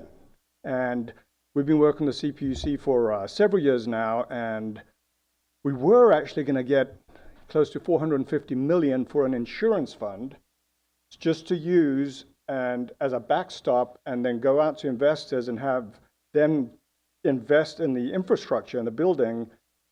And then, the California economy kind of did a nosedive last year, but we did still get $50 million. And that $50 million will allow us to go to investors and generate several $100 million of building because, the $50 million is going to be an insurance fund to cover any shortfall. And we're looking at Utopia Fiber's model, which we're copying pretty much exactly. They've never had a shortfall. They use, in their counties and cities, they use franchise taxes. There's cities and counties back with franchise taxes. They haven't used any of it because it's been very, very profitable. And because of this open access program, consumers love it. Consumers love it. Why wouldn't you jump into something that you can choose between 15 providers? And it's high speed, it's fibers, gigabyte speed, it's really high speed. But you need some density to cover the cost, but our focus is RCRC, and you're right, it could be 10 years because we can't just go out into all 40 counties and build. And even the cost of equipment right now is probably even double, since before COVID. But, I think it is going to happen. But I don't know. I can't tell you a timeline. I don't even know which counties we're going to go into first. We want to have counties that are kind of together, like even the whole Monterey area and the Salinas and the 5 counties and cities around there. It'll be easy to go in there and do that. And then next project, we've got Alpine, Mammoth, Calaveras, maybe that area. But we haven't really come down to picking the actual counties. But we do know we kind of need a conglomerate of counties to make it work. So I guess in closing on that question, it's looking rather bleak for us, and we could really use RCRC's help, even if it's just forecasting so that we have an accurate picture. If we have to tell the public, go with Elon, that's the game in town for the next decade. Right. Maybe right. That's what we do. But I think we originally sent a message that we're part of this. We're going to start seeing broadband in our county, and just look, the numbers tell a story. Without question, and it's not RCRC wasn't getting into the broadband business. It's because of what we're lacking, and our focus on rural California is to bring broadband in. It's not about making money, and it's really just trying to help out with the rural counties. But it is a process, and it is a business that we've got to be able to finance. And RCRC is not a bank, and neither is the other affiliates. And we need outside. We need private capital to come in. And if we can leverage some of the state money, which we have, and I think it's been pretty cool, including the grants you see there. Well, I should point there. It's easier so you don't have to turn around. It's doable, and we've made a lot of we've made a lot of headway with the CPUC, which is really cool because they're a state entity. They want this to work. They're not happy with AT&T. They're not happy with Verizon and Comcast because all the awards they've won over the years, they haven't gone out to rural California, and they'll plug one house in and say, okay, the area's lit up, and they're not. And COVID proved it. No one had internet, and so they've been very excited about this model. And I think, it's out the get-go. We're going to get the $50 million. We're going to use that as a backstop. We're getting these grants coming in. The first project we do, whatever those counties are, when that's successful, which it will be, that's when the CPUC is going to go, this is cool. And then you're going to start seeing this flourish. But we just need to be successful with that one project, and we're looking probably the middle of next year before we start digging in the ground, the middle of 2025. But I do appreciate your comments, and you were on a billboard? I was just so excited. I'm in photos with the blue California broadband for Gotcha. all, and now I can look at that and I kind of cringe because I'm recognizing that this is a broadband for some. And right. Our county is wondering when is it coming here, and I think that if the state really wants to follow through with that messaging, you got to add at least 1 0, maybe 2. Right. We're so far off from the target, and I was curious: is RCRC in a position to help lobby with the state, or do you think the state finances are so bad now that we might as well wait? I mean, we took a bit of a hiding because as I said, we were looking at getting about $450 million, which would have really given us some good private capital influence. Yeah. And, we were lucky to get the 50 because they just wiped off everything when the deficit came up, a few months ago. But our lobbyists, RCRC lobbyists, went back to CPUC and said, look, we've come this far. We need at least 50 million. And we know you've got it. And they did. They gave us 50 million. So I think there's hope. And I think, let's just say the deficit isn't as bad next year. And they want to see this happen. They want broadband in California. They're going to make it happen. They're going to help us. Supervisor McGordy?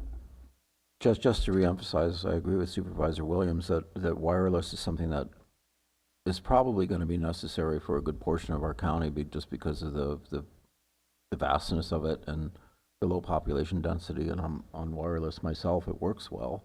So if there's, as you advocate for us, please think about those of us who would be better served by wireless and by a hardwired connection. If there's something a program that can be put together to finish the last mile that way would be really helpful. Yeah, and without question, it's, as I said, we've got 40 member counties, and we love every single one of you guys, and we want this to work. And there's some counties that are obviously much better off than others when it comes to broadband. You know, you've got Placer County, even, you know, half of Yolo County, and, you know, they have decent, you know, infrastructure for this. If you look up at Trinity, I don't actually know how you guys sit, but if you look up at Trinity County and even Humboldt County is pretty good. They've got a decent setup. They didn't opt into our program. They said, no, we got this covered. So, you know, 37, I think, of the counties opted into doing this. Some of the counties just said, no, we're good. We got this covered. And they're, you know, they don't need us, and we don't care. If you don't need us, it makes our lives easier, and we're focused on those that need us. Thank you. Next slide. So another affiliate is Golden State Natural Resources, and we started this company, I'm going probably 4 or 5 years ago, and not that we're in the wood pellet business, we're in the forest resiliency business, and the idea behind this one is getting into those forests and pulling out all the dead, lying down fuel, which is the number one reason we have these catastrophic fires, is all that dead wood sitting down there. And we've seen proof of some private forests that are completely cleaned out, and a fire runs through, and that fire runs through quickly, and there's a little bit of black on the bark, but if it's not cleaned out, it's devastation. And so we've got a 20-year contract with the U.S. Forest Service. 80% of California's forest is owned by the U.S. Forest Service. This allows us to go in there. We just completed, which is in review now, an environmental review, which is really tough in California, because if you look at a forest, you're going to get attacked by the environmentalists. And we're going through that right now, but we're going to win it. There's a process. It's going to be about 3 months. So we're going to come out with an approved environmental review, and the U.S. Forest Service as you know, cards to put in our back pocket. We bought a place up in Lassen County. We bought a place down in Tuolumne County, and the idea is to build a facility to ship that wood and then create pellets, and then send the pellets off to Europe and Asia, who are very big on getting rid of coal, and they like the clean energy, and pellets are clean energy. It's been a little in the making getting to this point, but that is the idea. If that's where we end up, it'll be amazing. If we just end up making chips, at least the goal is to get the wood out. But we need to be able to fund it. Again, it comes down to a finance thing. We can't just go in and, you know, pay loggers and what have you to pull the wood out. We need to be able to fund it, and selling pellets is a very profitable business, and we've partnered with a company called Drax out of the United Kingdom, and they are the largest producer and one of the largest users of pellets. And they've partnered with us because they want California wood. They want to continue their business, and there's a huge demand in the United Kingdom as well as parts of Asia and other parts of Europe, in Poland for that matter. So, you know, this is just another part of what is under the umbrella of RCRC. You don't think of RCRC as rural advocacy, and we're doing broadband and forest resiliency and housing. So this is what this presentation is about, to just give you a better idea of all the affiliates under RCRC and everything we're working on. I think Supervisor Hashak has a question or comment about this committee. Yeah, I've heard about this program for several years now. And is there consideration for using small diameter poles and any other, besides just pelletizing them? You know, have you looked at any other kind of models of using those resources? We'll look at anything, put it that way. It's not, again, we're not in the pellet making business. We're just trying to find a feasible way to cover the cost of getting us to get into the forest, pull that out, find someone to take the wood, because right now, no one's taking the wood. There's piles. If you go to Murdoch County, there's piles, 40 feet high of dead wood that they pulled out, but no one knows what to do with it. And if there are options, including, I don't actually know what poles are, but even if it's wood chips or something, whatever that can be used for, and helps fund the actual work involved in paying loggers and pulling the wood out and shipping it to wherever we're working right now. We've got those two facilities, and then we're working with the Port of Stockton and we've been in a lot of negotiations with them, and the idea is we're going to actually ship the pellets from the Port of Stockton to Europe and Asia. But if there's other less expensive yet feasible products that we can do, absolutely, we're open to anything. Okay, so if anyone was interested in that, they should contact RCRC. Yes. Okay. Just not me personally. No, absolutely. We've got a great team, and we are actually very excited about both the broadband and this. And then there's another, next slide, please. Next one after that, too.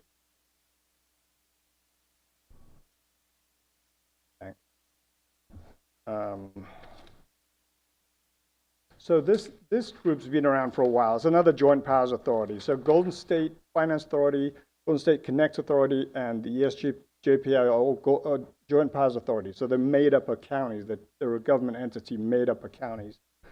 RCRC is more of a nonprofit, as counties are members, but the others are actual government entities where we're made up of you guys. So this is really an environmental company, and it's been around for, also since '93, and it just focuses on helping our member counties with stuff as simple as recycling mattresses or recycling oil. It's just an environmental type of program.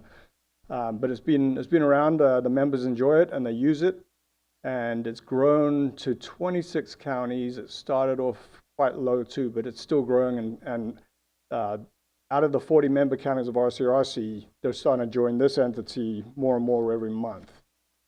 Those that need it. A lot of counties have their environmental issues covered, but some can use the help.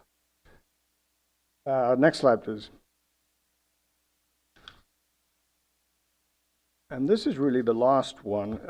This company was brought up from dormancy. It used to be called Rural Alliance Inc., and we changed the name to Rural Advancement Institute. And the idea here is to educate the big city legislative policymakers, to bring them to rural California and show them what they've never seen. All you guys from LA and San Diego and San Francisco, come to rural California, and we'll pay for your hotel. We'll take you on tours. We just did one in Mariposa County, Yosemite, and it was very successful. And staff and policymakers went on this tour, and you can see where the focus is. It's from agriculture to workforce housing development, landfills, prison closures, and the idea behind this is no one cares about rural California. When you're running for politics in those areas, you're going where the people are. And, the population in rural California is not big enough to interest them. And then when they do run and they win, they're going to focus on their constituents. And that's where rural California kind of gets, jacked. And so this is kind of exciting too. This is a 501c3. PG&E gave $50,000 to help start it. There's a Native American tribe out of Tehama County that gave $50,000 to also help start it. And then a few of the mortgage companies I work with have given several $1,000s just to get this started, and then hopefully we can build on that. And as a 501c3, the grants are tax deductible, and hopefully we grow it. Anyway, that's what I got for you. And if you've got any questions. Thank you. I think Supervisor McGordy and Supervisor Williams.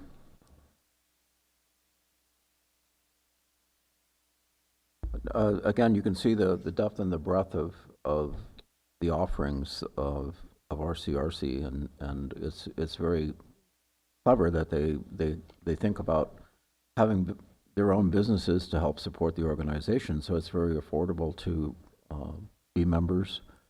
I have had some of my best experiences in government working with them. Right out of the gate, I work very closely with RCRC to make sure that the Division of Agriculture and Natural Resources continued to get funding, because they were kind of circling the drain in 2020. And Sid Nag, who's one of their government lobbyists, was very effective in helping that occur. And the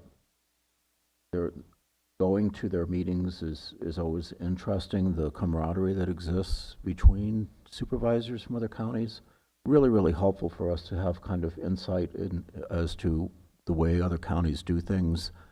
And if we need help, they are great. So, you know, when we have issues associated with governance, there's a lot of experience, even from people like Pat Blacklock, who was formerly a CAO. So really, this is one of the best resources that we have available to us for information. And when we have questions, we don't need to feel alone. We have people who can bounce ideas off of with us to find solutions. So I so thoroughly am grateful for Craig being here today and for you to know a little bit more about this organization. Thank you. Supervisor Williams? Yeah, back on equity. All Californians deserve equal access to healthcare services. Our county has 3 hospitals. The one on the coast is owned by the people. It was operated by the people, went bankrupt. And the core reason, my view, is most of the patients are government patients. Government is the insurance provider. And government pays less than the actual cost of service. So if it's a $1,000 procedure, maybe $900 comes back in. In places where it's flipped and your payer mix is primarily privately insured, maybe you can make up for those losses. In a county like ours, it's not really possible. And then the state comes along and says, and you need to meet seismic requirements, tear down your hospital and build a new one. Assemblymember Wood has gone to bat for us trying to get that delayed. But we need more than a delay in order to keep that facility in place. It's a single-story wood structure. It's one of the safest buildings in the area. Maybe it doesn't meet seismic code, but that seismic code came in after the earthquake, and a concrete multi-story hospital in Northridge needs retrofit. A single-story wood structure on the Mendocino coast, probably not the priority. What's more dangerous than not having that hospital seismically safe is not having a hospital at all, and we may come to that again. Is there any synergy with RCRC? Do you have other member counties that are facing a similar predicament with the seismic requirement for rural hospitals? I don't know. I haven't actually heard the seismic issue. No, I know there's issues with hospitals, go up the state. Just in general. It's not really related to county-owned buildings, but we do run a PACE program where, they do seismic on commercial properties. But PACE is really, a lien on your taxes, so it wouldn't work for a county-owned building because you're not paying taxes on it. But the investors come in because there's a lien on your taxes. So we have dealt with a lot of commercial properties and seismic as well as residential. We've done over $1 billion in financing with that product, but I don't particularly know about the seismic issues in your county with hospitals. But so we could. You got Sarah Duquette, give her a call. She's excellent. She used to be with us. I know. That's what I think as a county we could use more help lobbying for healthcare services, higher reimbursement rates, and the like. Because again, the numbers paint a story of where we're going to be a decade out, and it doesn't look pretty. Yeah. And yes, Sarah's amazing. Thank you. Supervisor Hashek. Yeah, thanks for this overview, and I'm certainly looking at the strategic plan and the state and federal advocacy. Some of these issues are crucial to all rural counties. I think that economic development is one of the keys that probably unites all of us in really needing a lot more support. And in Mendocino County, along with many other rural counties, one of the issues in economic development is the cannabis industry. I see that, in the one you had dealing with illegal cannabis, but I think that the legal cannabis market and regulations and the dealing with the Department of Cannabis Control is something that I think that RCRC should really be involved in too, because they are actually, John. So we have Sarah advocating, and she regularly communicates on any cannabis bill that comes on the floor of the Assembly or the Senate. She's there watching it closely. Am I correct? Very correct. Yeah, and if you remember, Paul Smith was very big on that. He retired, and Sarah's taken kind of that role over, but very focused on the cannabis legislative side. And again, you gotta deal with the state. So Yeah, it just seems like some of the things that we're seeing coming from the state right. are more centered around the retail and all those that are Yep. more urban problems and not so much on the cultivation side. Right. Okay, so. Yeah, I mean, even one of our longtime board members, Supervisor Bond from Humboldt County, he's huge on that. He's big on that because, well, it's Humboldt County. They went from, Murder Mountain illegal to everything legal, and it changed the whole setup. I mean, you had people growing cannabis that were put out of business when it became legal, and they just went on the attack. This is several years ago, so there was a whole change when it became legal.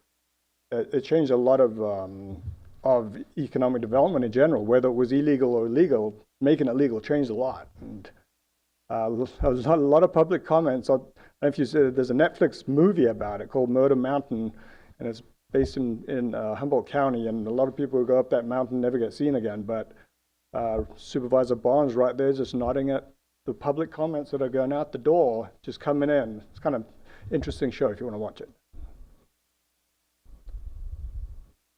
Thank you, and thank you for your presentation. I think that RCRC and CSAC do powerful work for our counties, and certainly RCRC is very helpful when we look at rural initiatives. I know some county employees and some members of our community that have received the housing funds, so I think that that's a really fantastic opportunity.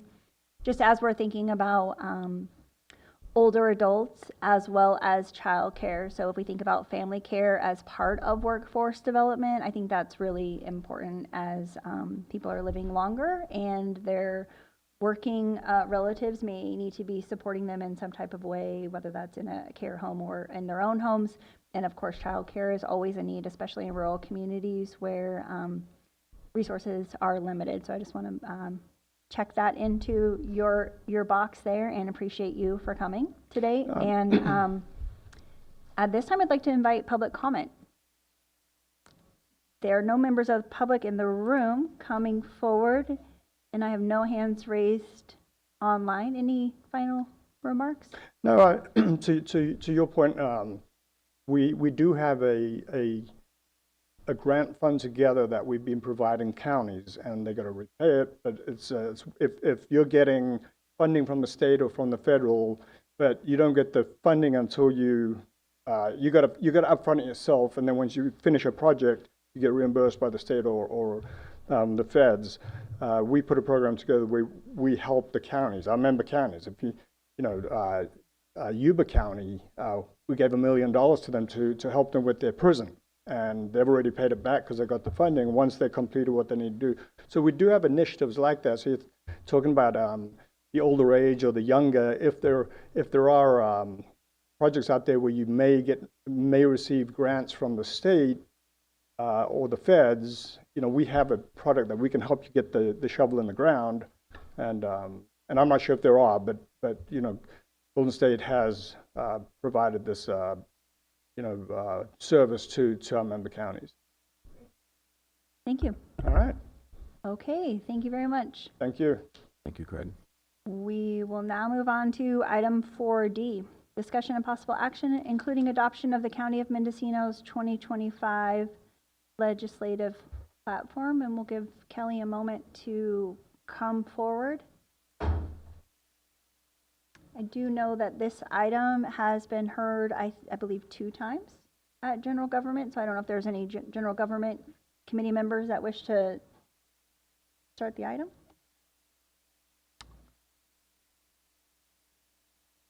Well, again, I'd like to thank Kelly Hansen for her work on this, and Supervisor McGordy, the General Government Committee. We're dealing with this earlier on to try to get it to our state lobbyist in time for it to be really effective. And so we moved it up a couple months, and I think that the product is going to be more useful than it has been in the past. according to our legislators.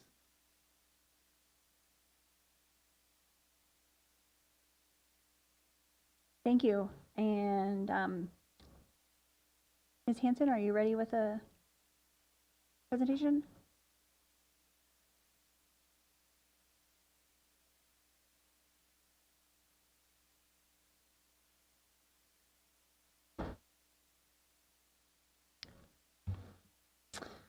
Good morning, Chair Mulhern, CEO Antle, County Council Scott.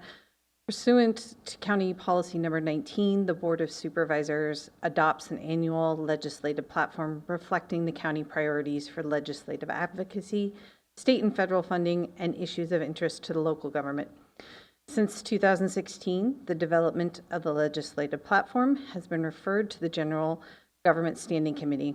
On October 23rd, the General Government Committee reviewed the draft 2025 legislative platform and suggestions from the public. Again, on November 13th, the General Government Committee reviewed the draft platform and referred the 2025 legislative platform to the Board of Supervisors. Today, the Executive Office brings the draft legislative platform to the Board of Supervisors and requests that the Board of Supervisors review the proposed legislative priorities and adopt the 2025 legislative platform. Thank you. Any questions or highlights from board members? Supervisor Hashak. Excuse me. So I was reading through it the other day, and on page, it looks very good, but on page 20 of the cannabis section,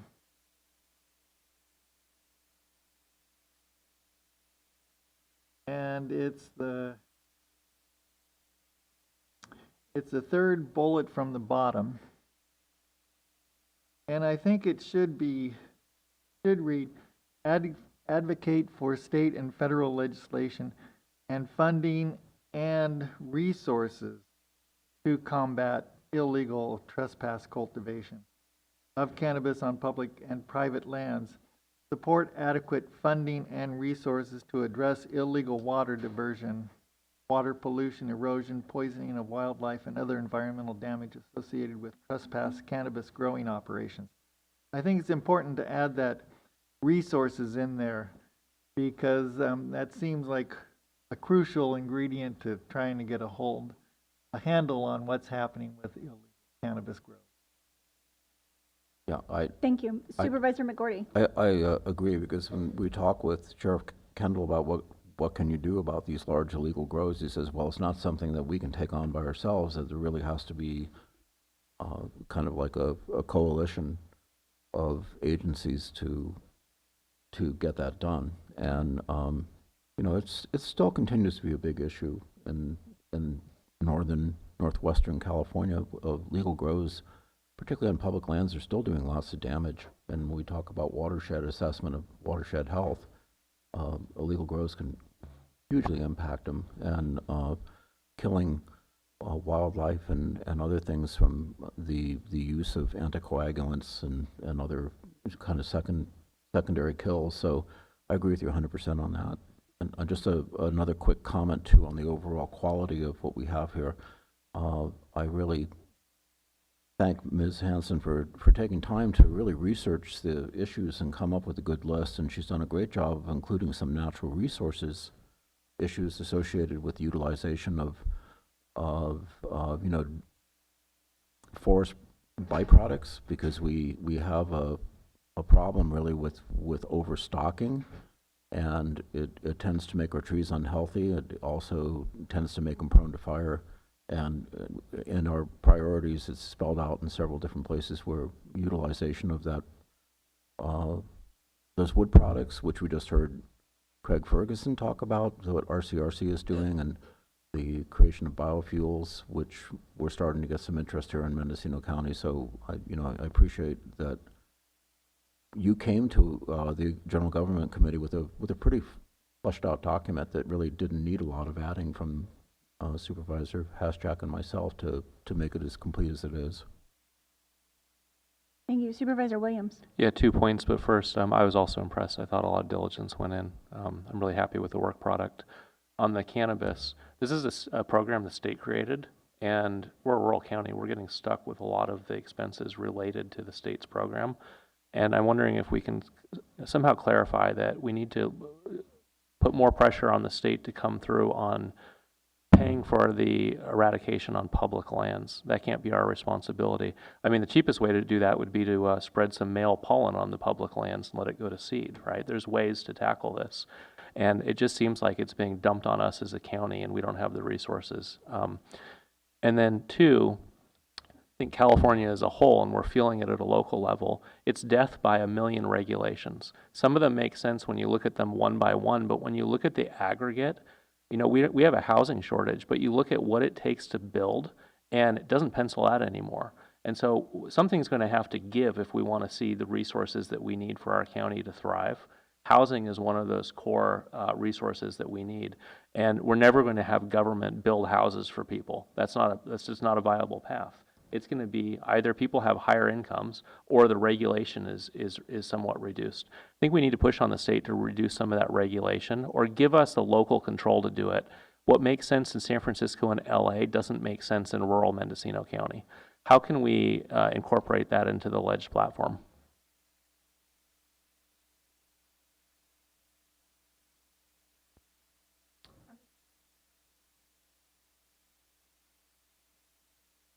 Is that question for your colleagues or? Yeah, I guess would my colleagues support the suggestion of lobbying for reduced building regulation for rural counties? And does staff have an idea of how we could codify that into the proposal? Supervisor Hashak? Well, I think that what you're getting at is really in the guiding principles. And if you look at those, it, you know, encourage and seek legislation to facilitate orderly and sustainable economic development and increase the opportunity for discretionary revenues and programmatic and financial flexibility for the county.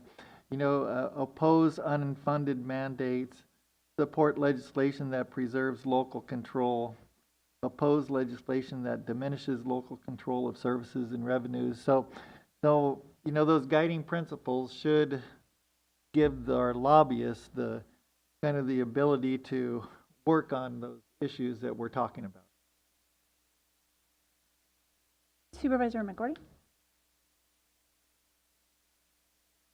Yeah, it's just not limited to housing, but I'm also alarmed at what's going on with regulations and things like trying to farm with groundwater sustainability costs, and now we're going to be hit with a new regulation that's probably going to be costly from the Regional Water Quality Control Board for sediment control in vineyards, which mostly are on flat lands, and you know the bulk of the sediment that's in the Russian River is coming from Coyote Dam, and we have no control over that, and there's no plan to fix it. And you know, it's not just there. There's multiple places that really affect our rural counties where our businesses are hanging on by their fingernails.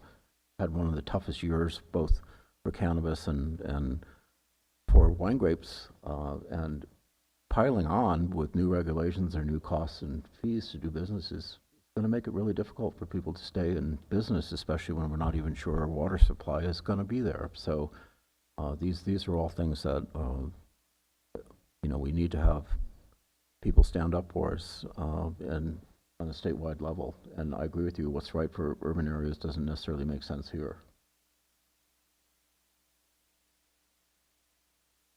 Thank you. Supervisor Hashak?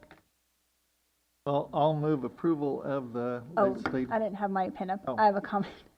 Thank you. Sorry, I will be happy to get to that.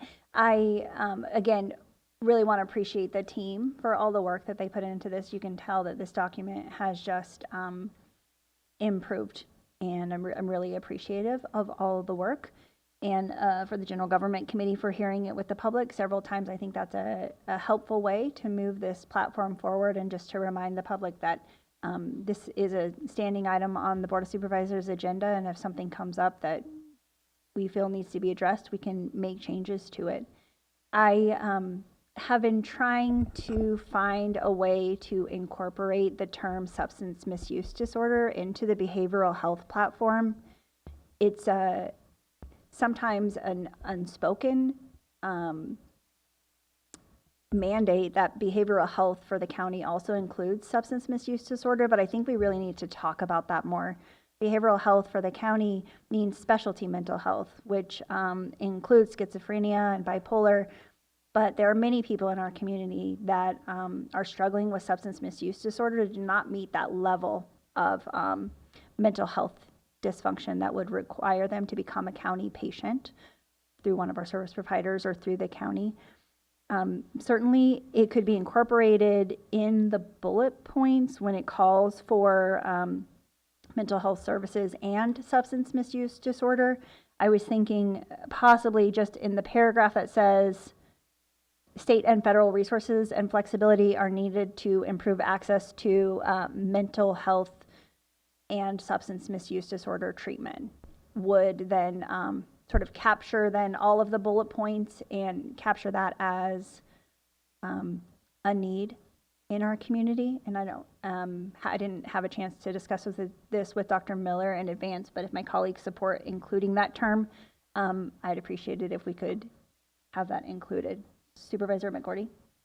Is that a new term, substance misuse disorder, as opposed to substance abuse? Yes. Okay, so we've changed our Yeah, lexicon. the language has changed because an individual's diagnosis is not their person. Yeah, So it's a very supportive of that, and thank you for kind of being our specialist on this and watching it, because I know you spend a lot of time working with behavioral health and you're an advocate for the patients, and it's really important to bring this forward because it is an issue in our county in a big way. Thank you. Supervisor Hashak? Well, I'm supportive of that change. If Ms. Hanson has captured it, then I would move the adoption of the legislative platform. Second. That's fantastic, and I just want to make sure, did I call for public comment, clerk? Okay, I do want to call for a public comment. If there are any members of the public that wish to come forward at this time, seeing no one come forward in the room and having no hands raised on Zoom. Thank you very much for that, and we can have a vote by the button.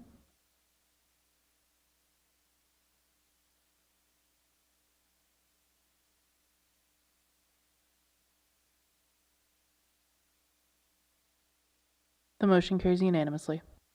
Thank you.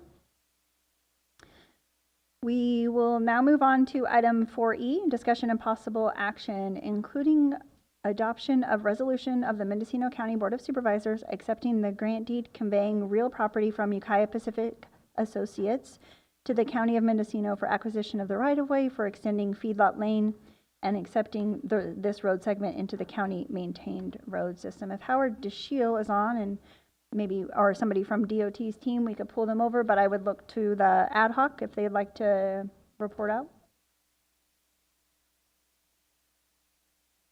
Supervisor Hashak? Well, Supervisor McGordy and I met with the team from Department of Transportation one morning. We walked the area and surveyed the product, the asphalt and everything, and so we're supportive of this resolution. Supervisor McGordy? Yeah, it's a dandy road. I use it every morning now. It saves 19 seconds off my trip to the office, so and it's a very smooth surface. So, and as Howard said, if we had every road in the county look like this, we'd be in great shape. So, I'm very supportive of moving this forward. Great. I don't see any other questions or comments, so I'd look to public comment. No one is coming forward in the room. Move approval. And I have no hands raised on mine. Second. We'll go ahead and vote by the button.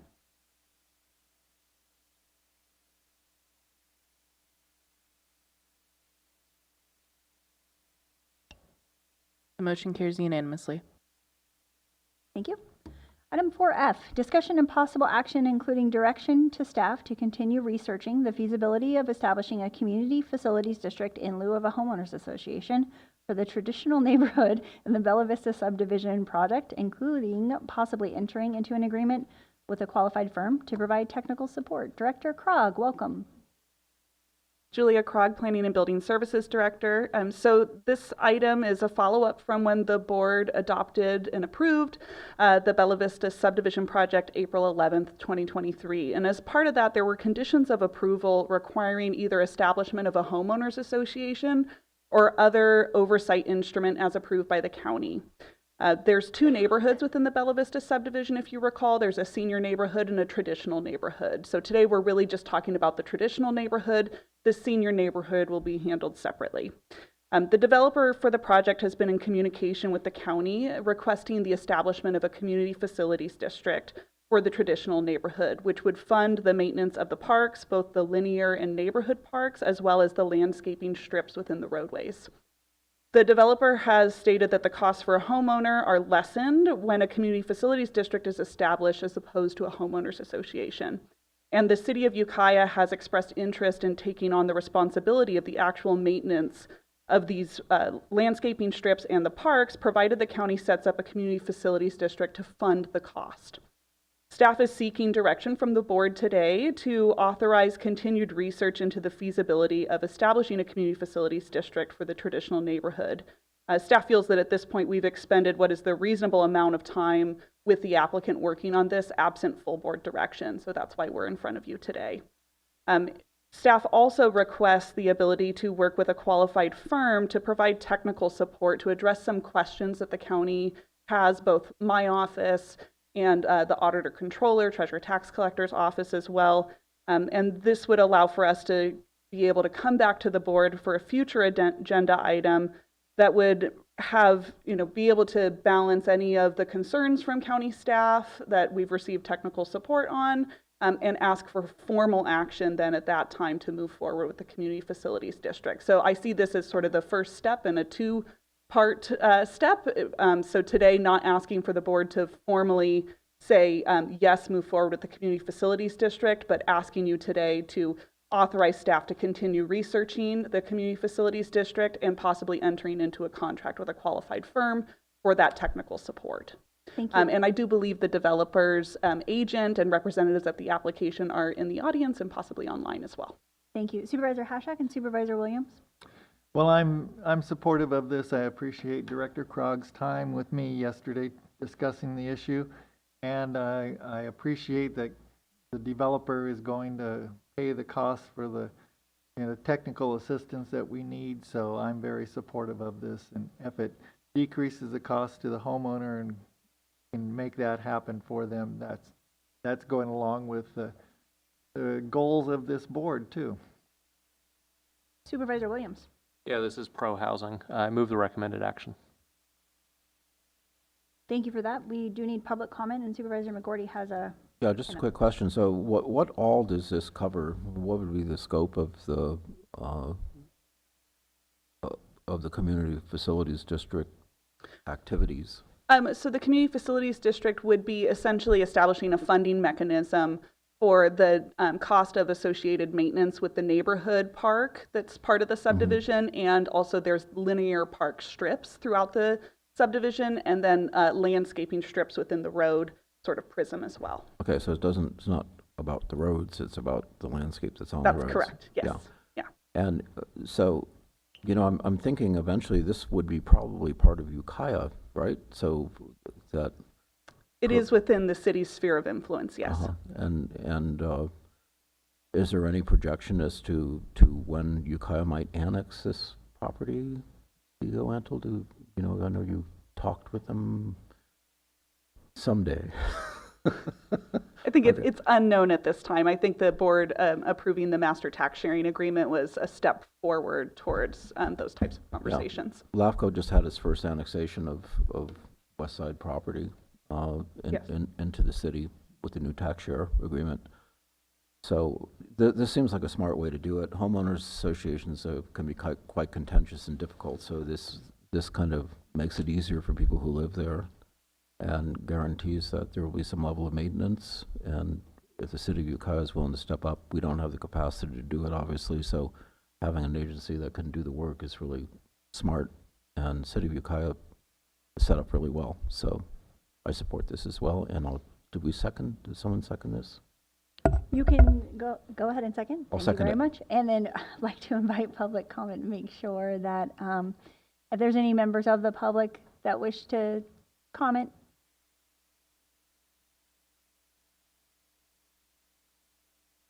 Hi, good morning. My name is Amy Bolton. I'm with Christofferson Builders. We're the builder partner for this project. We're based out of Santa Rosa.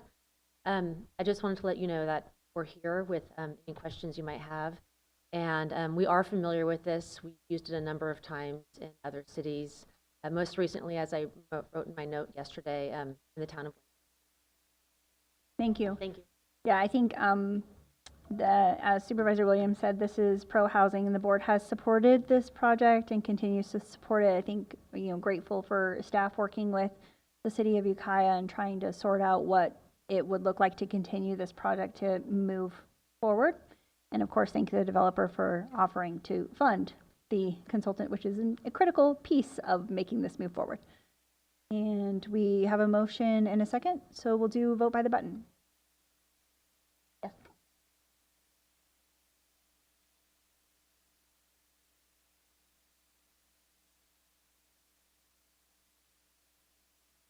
The motion carries unanimously.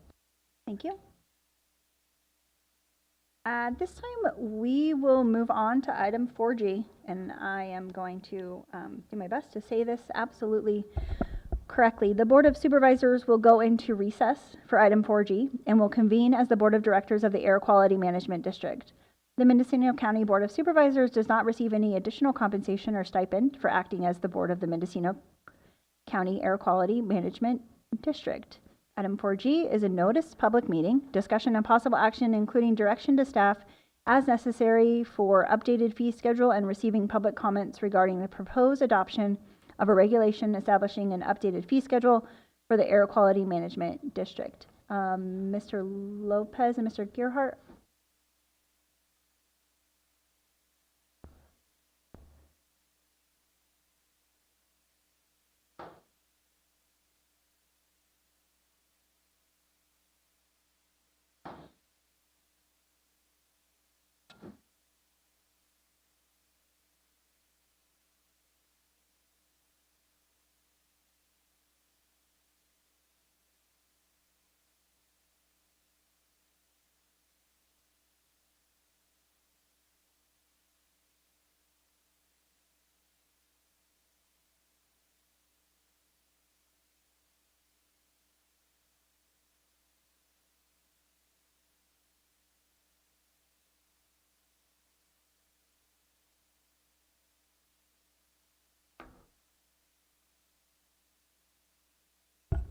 Good morning. I think your microphone might not be on. Is that better? Yes. Great. Good morning, Madam Chair, members of the board. My name is Ephraim Lopez, Deputy Air Pollution Control Officer for the Mendocino County Air Quality Management District.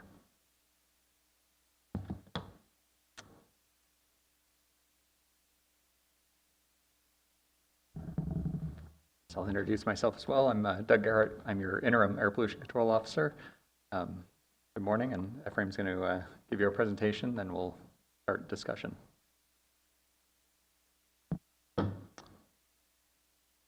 Can you guys see my screen?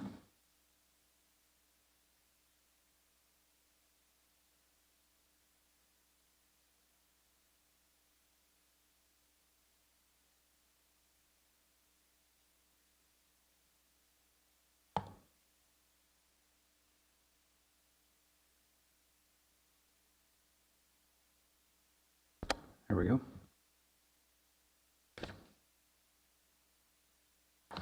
All right, so in today's presentation, I want to go over a little bit of the district background, some identified needs for the fee schedule that we're going to discuss today, and report some of the description, or go over the report description and methodologies. And then we can go into a more detailed review of the actual fee schedule with some of our recommendations and some of the true costs of our permit fees. And then we can go into board direction and public comment. Just as a reminder, this is a meeting and not an official hearing, so a decision won't be made today for the public that may be joining in.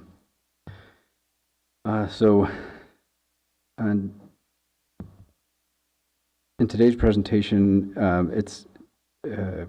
geared to better inform everyone that needs to know about the different changes and some of the rationale behind staff recommendations, and will help us prepare for our discussion. The district rules and regulations, including our fee schedules, are set forth to achieve and maintain such levels of air quality as which will protect human health, safety, prevention, injury to plant and animal life, and avoid damage to property, and preserve the comfort, convenience, and enjoyment of natural attractions in Mendocino County.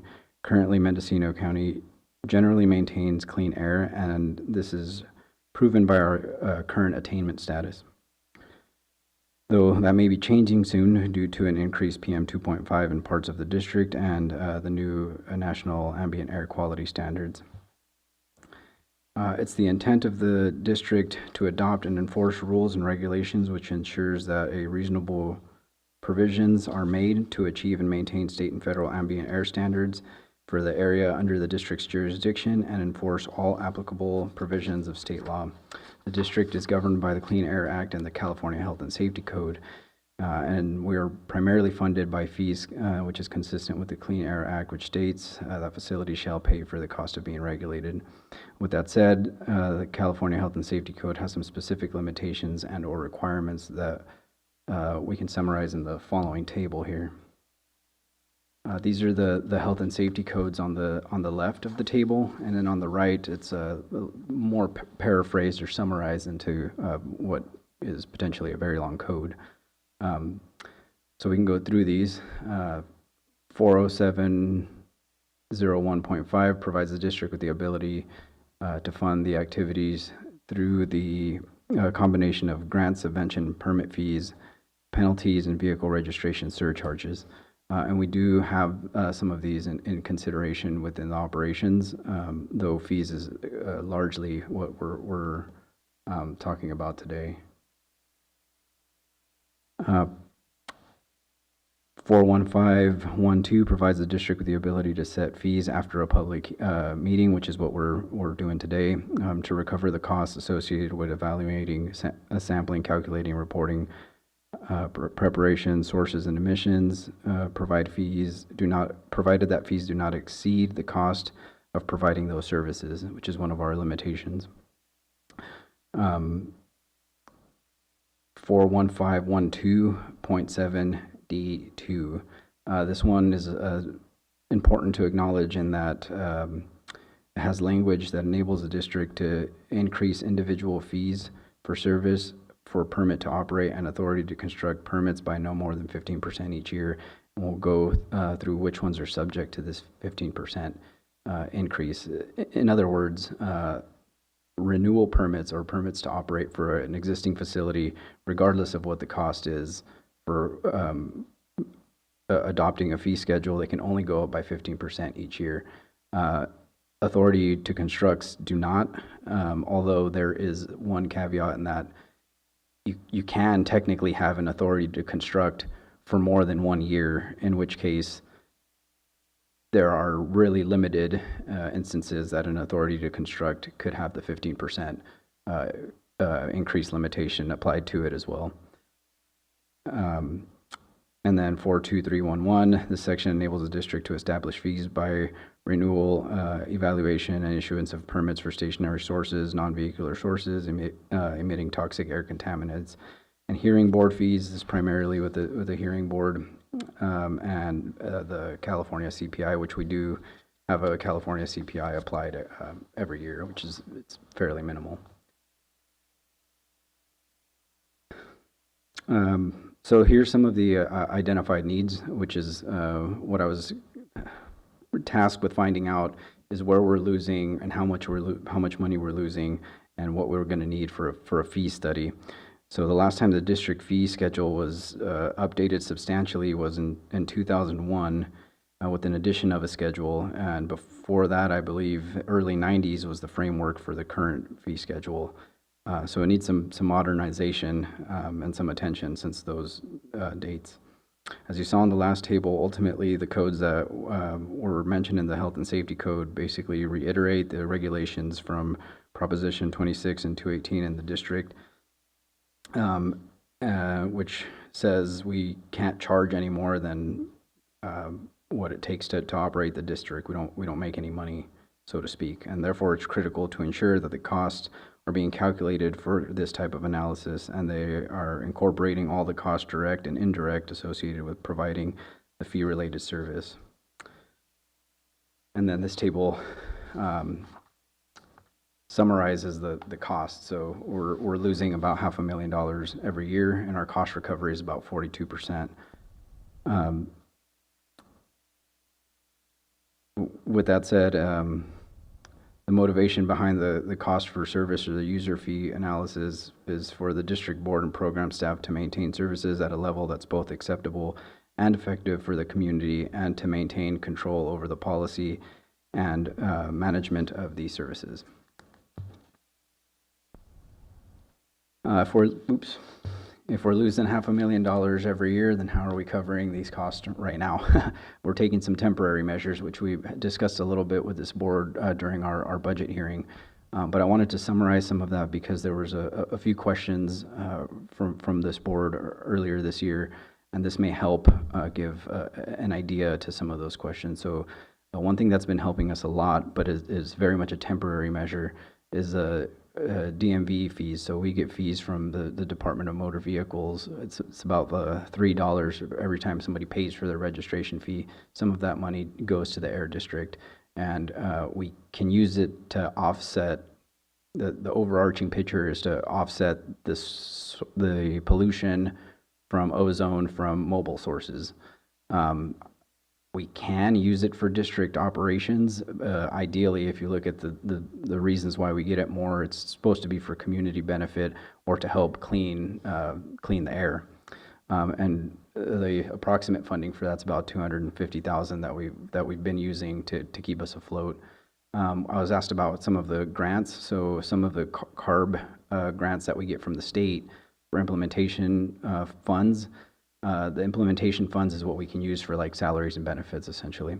And we have about $150,000, though these grants are very specific, so we can use them for our staff, but we have to use them for our staff that's implementing that program.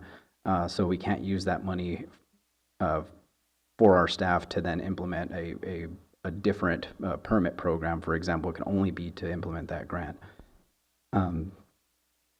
And then we have other monies that goes for the actual equipment that the grants is for. Right now, the wood smoke reduction program is very successful, or farmer car oil that has been successful in the district so far.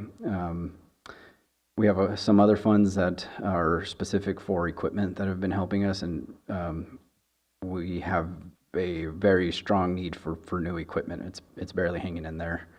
And then some of the enforcement costs can be used for keeping the district afloat, though our enforcement was very low, and we can't account for using enforcement or violation recovery to operate a program. It's just not really sustainable, though if there is, that can be used.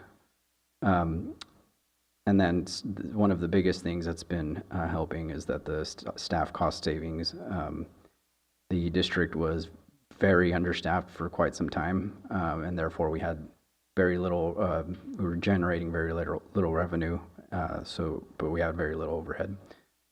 I can get into some of these in more detail if there are more questions, but I'd like to move on to how some of the methodologies of the report were calculated. So very easy to read bottom-up approach from our consultants. So it has the direct cost, salaries and benefits, and a couple of other things, and then indirect cost, which is administrative services, supplies, district-wide overhead, some of the A87 costs that we use some of the county departments' services, and then we have to figure out how to pay those. Some of those are indirect cost. There are several cost components that are calculated for each fee of service. These components build upon each other to comprise the total cost of providing the service. And there's a PDF report of the full report that is available to you guys and the public if you wanted to read more on this. But some of the methodology here, is that the Matrix Consulting Group, which is a consulting group that we utilized for this study, they used staff interviews and data collection for what kind of data was collected for each permit, the services, including the time estimates, budgeting costs, staffing levels for the current year, were entered into the Matrix Consulting Group's analytical software model. A cost analysis for providing each service, including the analysis, was established, review and approval. So that means that we were able to make sure that that calculation would be appropriate to run the program. So to summarize, before we get into the fee schedule, district currently has about a $500,000 deficit every year. We recover about 42% of the costs that we should be recovering, which is on the lower end. And most air districts are between 35 and 80% of cost recovery. Our burn permit program, which we'll definitely talk about here soon, has the largest per unit deficit. Some administrative fees could help recover the staff time for anything we weren't previously charging for. And in that report, there are some comparative surveys, but it's important to note that the results of that survey only show the fees adopted, not the true cost recovery of the jurisdictions that we compared.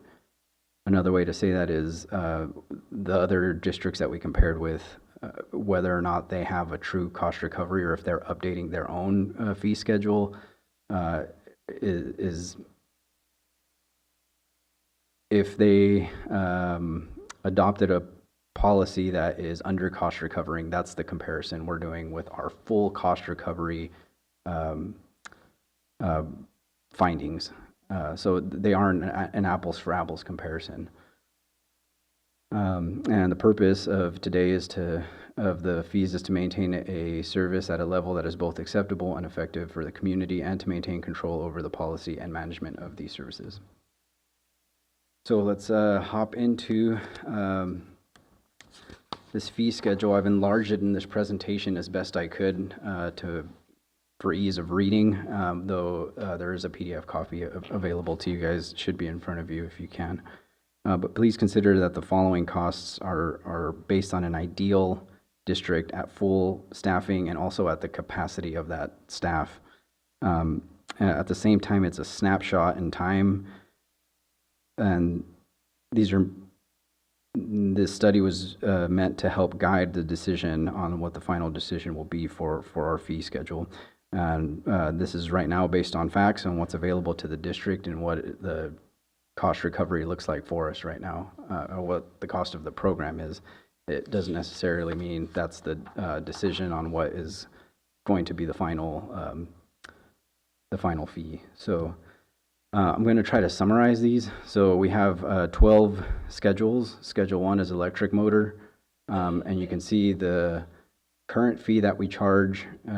For example, there's a $0 fee for anything that is less than 5 horsepower, though we still do a review of the application, we still review the equipment, and it still costs the staff time to issue a no permit required letter or a $0 permit. But so that's on the left for the current fee, for example, and then the total cost, what it costs us is the $891 for that.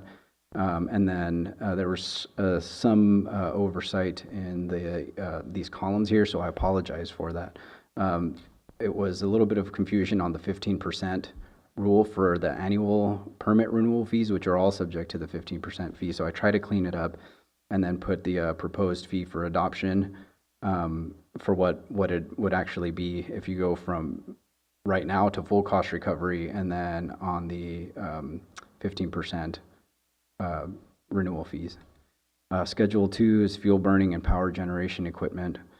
These are going from the column on the current fee and would be full cost recovery for the column and the total cost or the proposed fee adoption column. Schedule 3 is our incinerators and refuse burners. Schedule 4 is our stationary containers. Schedule 5 is our process weight. I'm going through these quickly because these haven't changed other than the cost recovery. Some of them I'll get into a little bit different because we're charging or we've changed the schedule in a way that makes a little bit more sense as it needed some updating. For example, geothermal development schedule 7 here. We don't have any geothermal development, but we do have some geothermal sources very close to the borders of our district. And should we need to have one, that's what it would cost our current staff to be able to issue a permit for something like that. There's Schedule 8, our asbestos operations. Our Schedule 9 is storage, fuel storage and dispensing facilities. These are based on the Phase 1, Phase 2 vapor recovery systems. Stationary and portable internal combustion engines. These are changing on tiers. So I believe before they were based on year. So like 1990 and newer, for example, was one of the lines in the schedule. Although you could get a cleaner engine in 1990, or you couldn't get a cleaner engine post 1990 when they were based on the passing of a regulation. So that wasn't exactly a fair comparison or to charge on that on the year base. So we changed it to tiers. So tier 0 through 4 gives you an understanding of the efficiency of that engine. And so we would be charging based on how clean or how dirty the engine is, and then your per 1,000 horsepower hours. And then again, the what we would charge for that is on the current fee plus and then the new fee is a proposed fee for adoption. Wood sawmilling, Schedule 12, that's another one that we've changed somewhat in that they were based primarily on each individual equipment. So it could be a large wood sawmilling facility and one saw runs X amount of time or X amount of equipment was passed through it, and another saw was run at a different time. So it's really difficult to see what the true cost might be or even an estimate because your equipment might change. So here we're proposing to do the board feet, 100,000 board feet, X number of devices with or without abatement. It should give an easier understanding of how much the fee might be per year when you're trying to estimate what the fee would be, because you would know approximately how much you're going to produce in terms of board feet.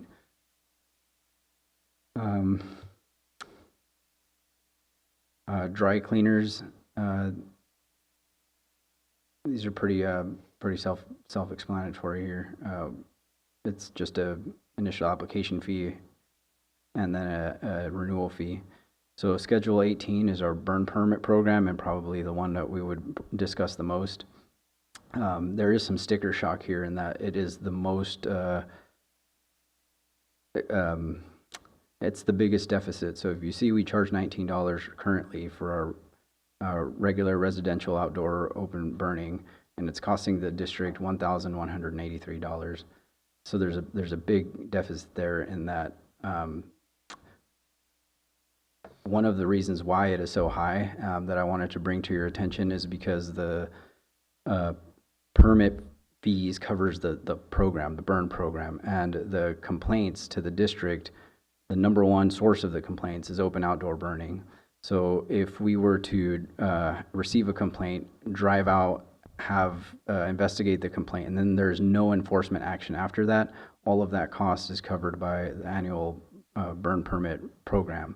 So that's one of the reasons why this is so high. It doesn't necessarily mean that's what we're charging people. So today is what we discussed to figure out what's a more reasonable amount.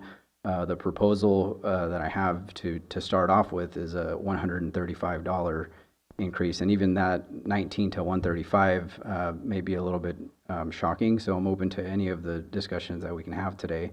The 135 I get from what's our proposed technical service fee for an hourly rate, which is essentially 1 hour of my staff's time to issue the permit. So with that said, I'll continue here.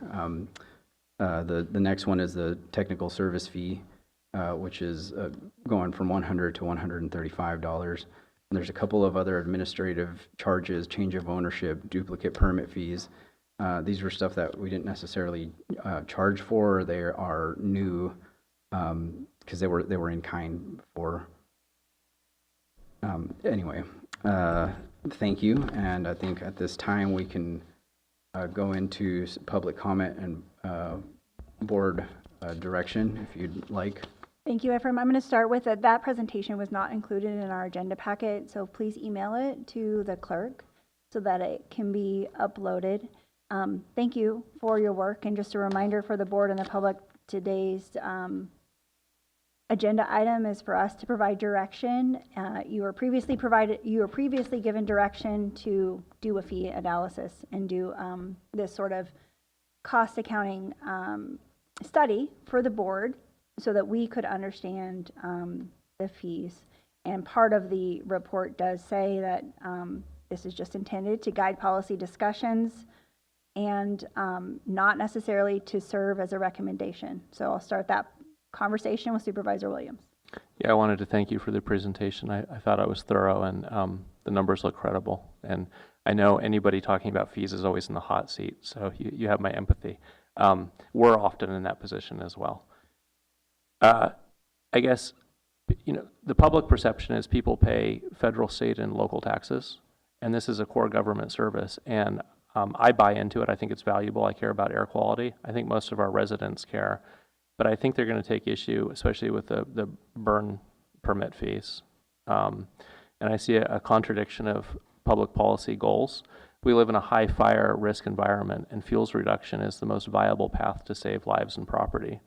By raising the fee so steeply, government risks undermining the very safety and environmental goals the permit system is designed to promote.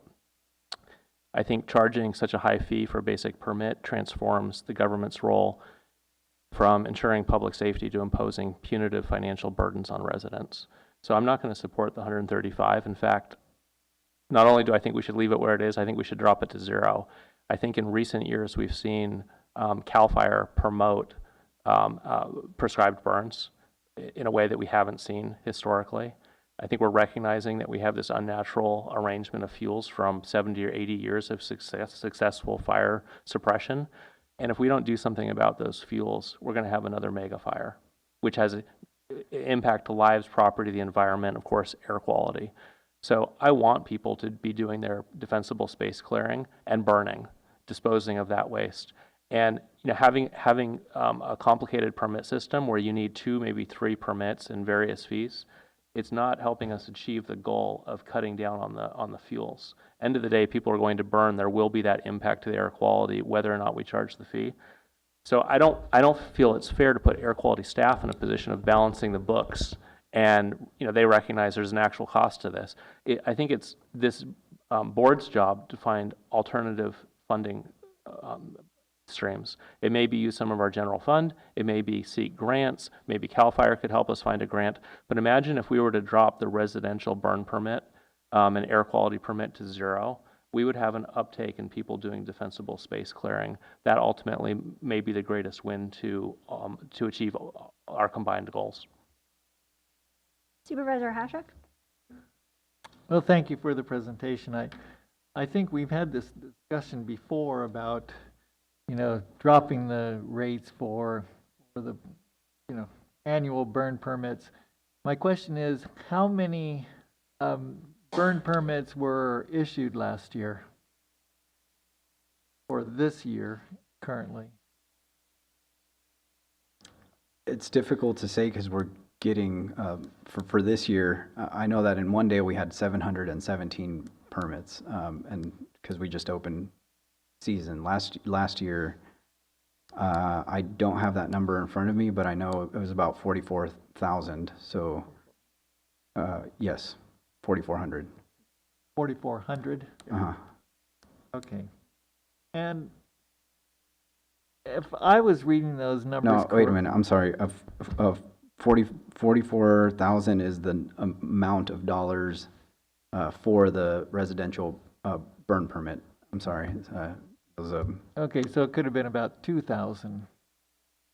2,300. yes, like two. That's about right. I did the 44,000 divided by the 19. That gives you the amount, approximate number. So with the numbers, if I was reading it correctly, you know, it looked like the total cost for issuing a burn permit was $1,183. Yes, that includes any of the complaint response. So we're as a district, we have to respond to complaints within 24 hours. And the cost of the burn permit, the 1,100, includes the cost of doing those type of inspections. And Okay. I'll add into that a little bit too. That is also the optimal burn program. So that based on the fact that the district only has two fairly long time staff left, there's been significant turnovers. There had to be a lot of assumptions by Matrix and by the district staff on what it takes. And so when they do calculations based on complaint response, we got a complaint that's 4 hours away. And so that's, a full day just to investigate one complaint. Now the district in its normal operations will try and do, 5 or 6 investigations or inspections and other things when they're out and about. But that's not how they were able to, they can't make those assumptions when they're doing the study. So the 1,100 is based on assuming every complaint is going to be a one out, one back. And it might take 2 staff people depending on where it's at for safety. And so there's a lot of factors that got thrown into that. That's why that number looks a lot higher than it. That's why we're recommending a lot lower to consider as an actual cost of the program. Because when I look at the chart, I see 100 tons of woody vegetation permit, which seems like that's a lot, right? Yeah. It's more than a 4x4. And that the total cost was $701. So it's a lot cheaper because you don't have to go out and do investigations on those, or?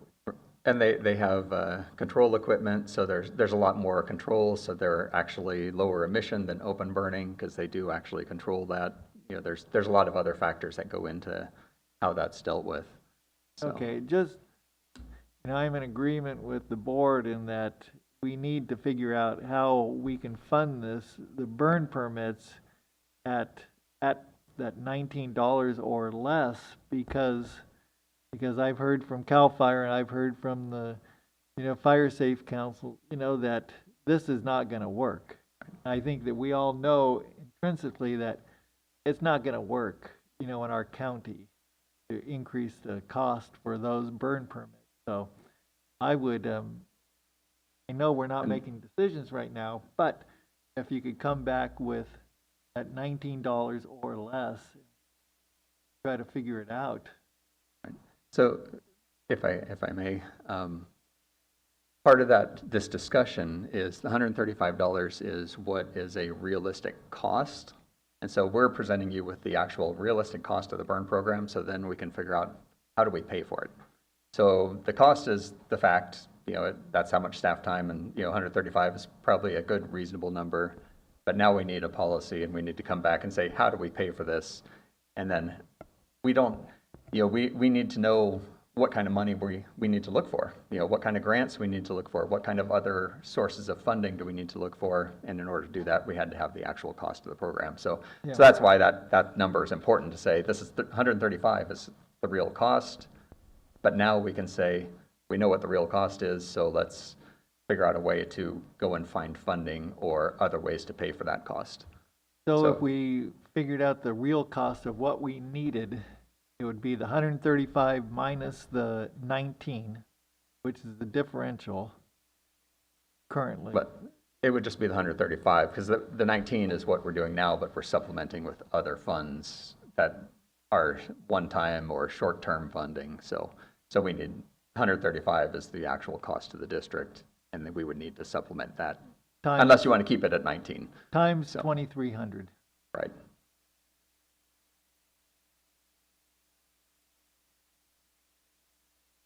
Thank you. I have pins up with Supervisor Williams and Supervisor McGordy. So mostly speaking to my colleagues here, I'm going to tell you what will happen if we adopt the 135. you're going to see, I'll say, a 75% drop off in people obtaining burn permits. They're just going to risk it, right? We're going to be back here next year saying now we've got to divide it by an even fewer number of applicants. And now the permit's at $1,000. The next year there's no burn permits taken out, right? We're done. So I'm a law and order sort of guy, but the rules have to be reasonable or people won't follow them. 135, there's no way. $100, no way. $50, I don't think you're going to get buy-in to it. 19 might be that number where you get some uptake where we are today. I really think we should, but at 19, we might as well do 0 because we just found $13 million when Sarah Pierce cleaned up our books. Why don't we use a little bit of that for a year? See how much outdoor burning we get when we make it free. CAL FIRE is encouraging it. They're standing by if something goes wrong. Local fire departments think it's a good idea, and the county says, yeah, we're going to drop it to 0, use a little bit of our one-time funds. Be a good experiment, right? We might see huge reduction in fuels and then go from there. But any sort of increase, go out and talk to the public about it. This is another example of it's not what I think, it's what the public thinks. The public doesn't support increasing burn permits today. Supervisor McGordy, you withdrawn? So I have a whole bunch of thoughts. First of all, why hasn't there been any increase in fees since 2001? That seems really irresponsible. That we haven't really looked at the real costs of running this program. Does anybody have any insight? There is one, if it may through the chair, there is one recommendation in the report from Matrix, and just to clarify, my presentation here basically summarizes only what's in the PDF Matrix report. One of the recommendations is to adopt a formal cost recovery policy so that we don't get into a situation where it doesn't have any attention for several years, and then there's just this big jump several years later. Yeah, and we've seen this when we're dealing with building permits too, and the cost of doing business for construction. So this makes it a real disincentive. But looking at, for instance, the electrical motor fee. So I thought motors were clean when they burn. Why do you need a pollution mitigation permit for that? If I may, the answer to that is it's a way to figure out a permit for a facility where they have electric motor driven equipment.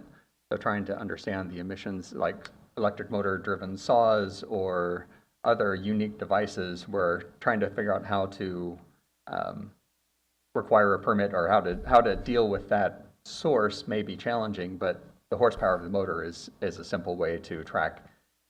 5 horsepower motor is going to be a lot smaller than a 50 horsepower versus a 500 horsepower. So you're looking at the scale of what they can do and what the pollution could be from the equipment it's driving, not necessarily the motor itself. Okay. So the motor, it's just a way to deal with the permit that makes it simpler for the source and for the district in working together to.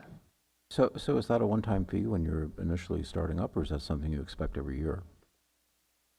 There's an initial application fee, and then there's an annual renewal fee. So the district is prohibited by law from issuing permits for more than 1 year. So for authority to construct and permit to operate, our permits are only valid for 12 months.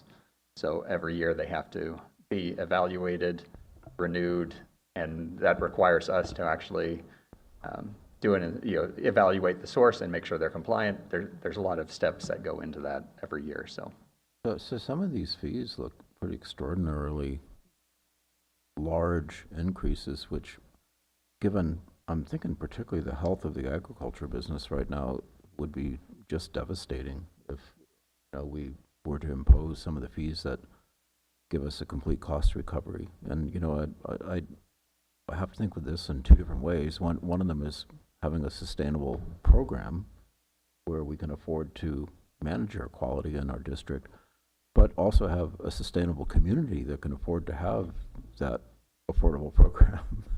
And I know this is not going to be well received when we have such huge increases, and it puts us in a huge bind just from the irresponsibility of nobody looking at fees for years and years, and all of a sudden saying, oh, by the way, here's your $1,000 increase for that you owe us for the pleasure of running your 5 horsepower motor in Mendocino County to operate whatever piece of equipment you have. This is just a really bad place for all of us to be, and we will deal with this, but it's going to be very, very difficult to justify the kind of pieces and cost recovery. So, thinking about this practically, we have to prioritize. If we can't do everything, if we can't increase the fees on everything, what are our priorities from your perspective? What things really need attention that we can tackle?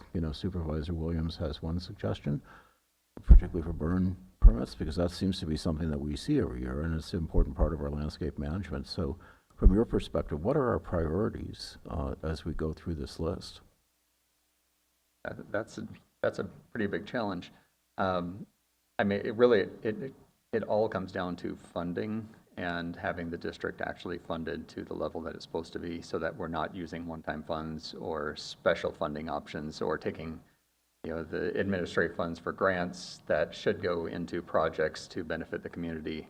I mean, that's really what it comes down. We just need a way to ensure that we have a deficit of 500,000 that we're pulling from other sources every year. Mm-hmm. So we're trying to come up with a way to fund that, so that all these special projects, the grants, the burn permits, everything can happen at a reasonable cost without having additional requirements or fees placed on them. So grant programs, we would love to run grant programs. We'd love to do a lot of things with grants, but they take money, and it's a balancing of where do we have to spend the money. Motor vehicle fees can cover a lot of additional costs that the normal grants don't cover. So right now we're using motor vehicle fees to balance the district's budget. That's not a good thing to be at, not a good place to be at. It's not where we want to be. So in terms of prioritizing sources, I mean, the burn program, coming up with an alternative would be, or at least a policy or some directive to move us forward so that we can find a funding source to cover that. We know that's a high priority. So that's a high priority for us, because we deal with the public that's, we're receiving those calls every day. So we would love to do something, but we have to find a way to pay for it. So I'm thinking, for instance, can we offer a plan B so if somebody who doesn't want to spend $1,000 on a burn permit, can they substitute chipping as a way of not having to pay the burn fee? I mean, or something that achieves our goal of reducing emissions, but also takes care of the person's problem of whatever waste management or whatever need that they have. I'm just trying to think of a way that makes this look equitable, or somehow achieves our goal of maintaining air quality without, I mean, people want to see a value for what they're spending their money on, right? So, and I get your point too. So you also have to get your job done, which is expensive when you send somebody out to. If it may, through the chair, I think one of the priorities I see in the burn program is the cost is high. One of the primary reasons is because of the amount of complaints we're getting. We have a better operating burn program, I feel like the complaints may drop, in which case that astronomical number of having to do a lot of complaints would probably also go down.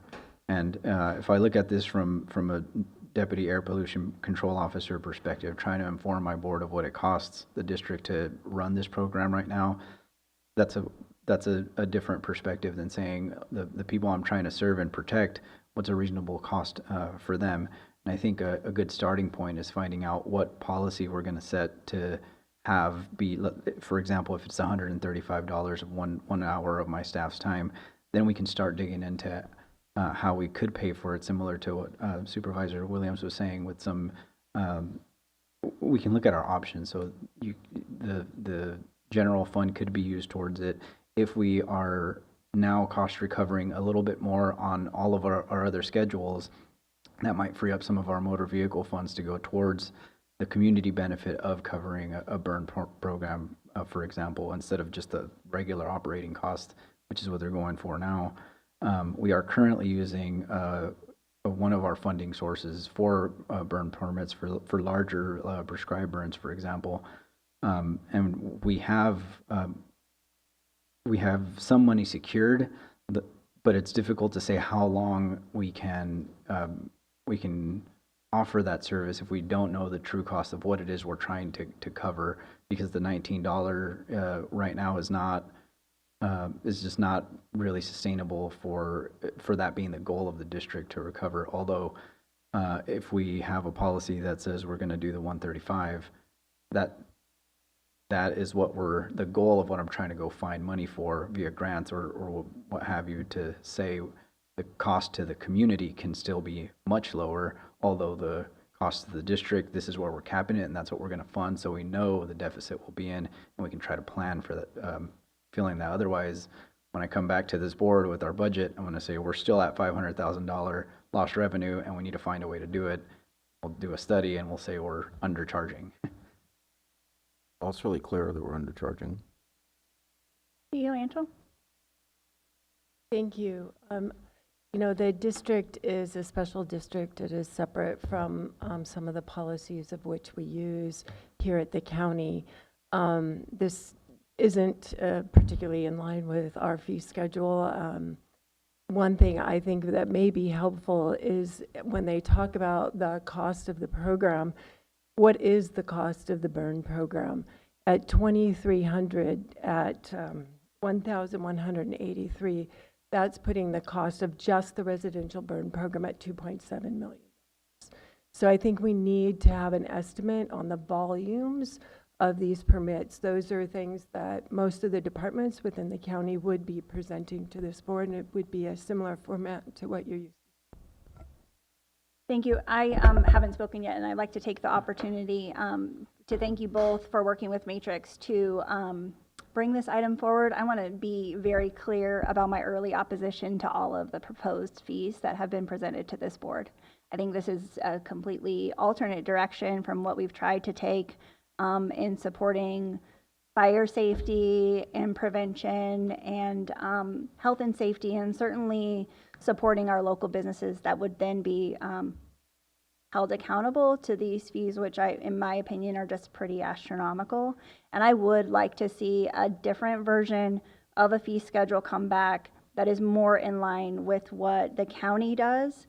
And I would love more information about why a motor, depending on its horsepower, like what is the process through which that would require a fee to nearly double or triple from what it currently is. And then also just some of the fees as currently are as they're aligned, you've actually reduced the costs. And so I think that when this board approved, we previously received fees from the environmental health that were a lot, big jumps in a lot of areas. We had more information about why those fees in particular needed to be raised. And also the department was able to go back and do time studies and come back and look at how those fees could be reduced. So I'm definitely not prepared to move forward with this proposal in any way. And I think it goes way beyond just the residential burn permits. I think the entire thing, I'd love to see it restructured. Supervisor Williams. Yeah, so it sounds like all four of us agree, no fee increases today. But how do we pay for air quality? And, you know, it's not part of the county, but the county's required to have one. So in a way, I think it is our financial obligation. I don't believe in this whole fee for service model, right? Somebody has an electric motor and they're charged a fee. We don't know what they're using that electric motor for. What if it's Farmer McGordy and he's got a huge electric motor and he's driving a fan blowing air from his walnut drying shed through a HEPA filter, and he's reducing particulate, and here we go taxing him for being green, right? I don't see the rational basis between electric motor size and air pollution. But I understand the staff's perspective on you need to balance the books, and you got to get the money somewhere. How do you apportion it? We need to find another way to fund air quality besides fees. The public won't support this. So what's the venue to talk about those alternatives? Is it bringing our grants team in? Is it calling our state representatives? Our air quality district can't self-fund is the bottom line. Yeah, I think that's very clear. And not as though I want to just continue to put work off, but it is so near the end of the year. And when January comes around, we're going to have 2 new board members.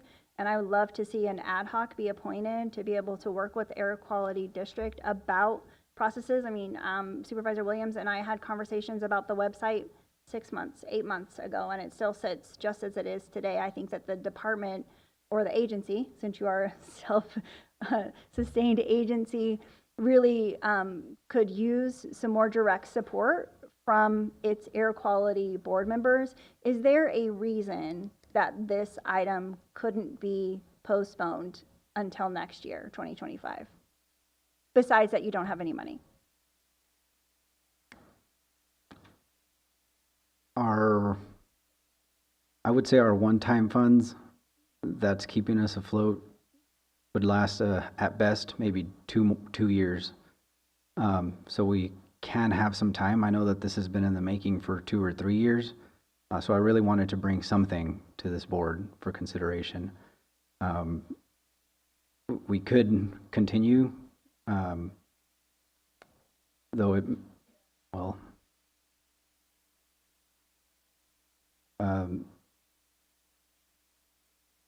my county council, can I talk about anything in closed session? No. So Right. I think though what you're saying is that it's not mandatory that we approve this at this moment or even December 17th.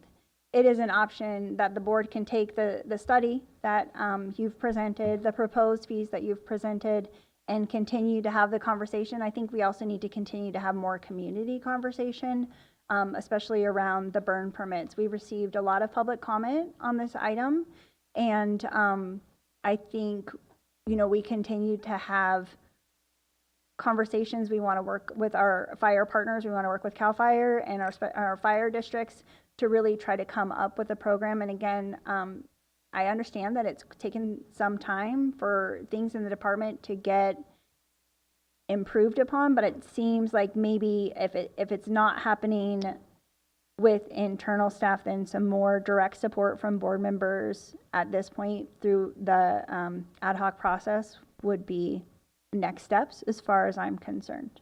So we haven't had public comment. I don't know if there's any additional board comments. Supervisor McGordy?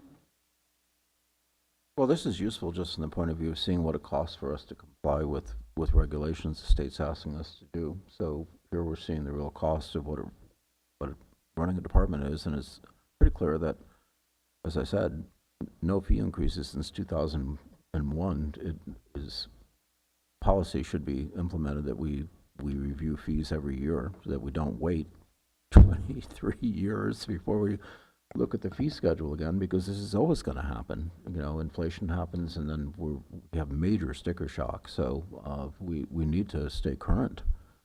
So that's something that I encourage, and I support the idea of a little bit of more study on this, because it's, you know, kind of coming sort of out of nowhere in a way. And I think, again, prioritizing what parts of the mission for the Air Quality Management District are the most important is something we should hear from as well. In other words, where enforcement goes, what are their perceived air quality problems in Mendocino County, and how do we respond in an affordable way is something that should be some of the charge of the ad hoc. Supervisor Williams? Yeah, I was going to ask County Council, how is this not an unfunded state mandate? I don't know that I can answer that without knowing more about the mandate, but I know that there are various laws that we comply with or that we implement that do have fees for service, and as long as we comply with Prop 26 and all of our requirements there, that's how we can fund them. But the fact pattern is a little bit different here in that fee for service, someone wants to build a house and there are fees attached to get the permit to pay for the staff time to review. In this instance, CAL FIRE is going to show up and tell a homeowner they must clear that brush around their house, right? And then they try to do it and government says, you must pay $135 for the fee to dispose of it. You can't leave it there. How, I mean, this is, I guess I have the mind of, let's send the state a bill. I know they're probably not going to pay it, but begin the conversation. I think the way to open the conversation is, here's the bill for our air quality district. You're making us do this. We have no funding stream for it. We can't charge our people.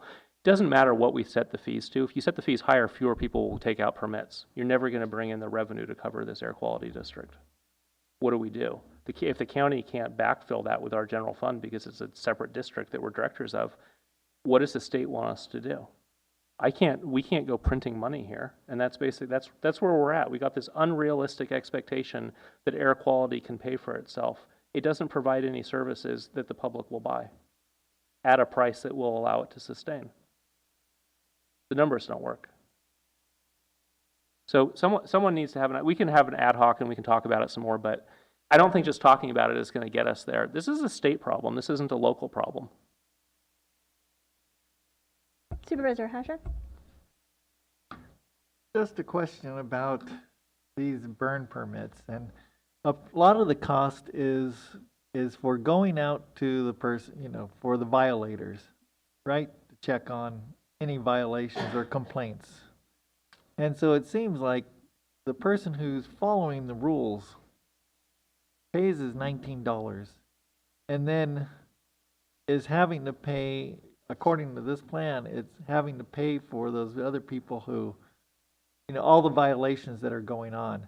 Is there any cost recovery from those, when you go out and get a complaint, find that there is a violation, is there any amount, do you know, I know we talked about it earlier, but do you know about the amount of cost recovery from those violations?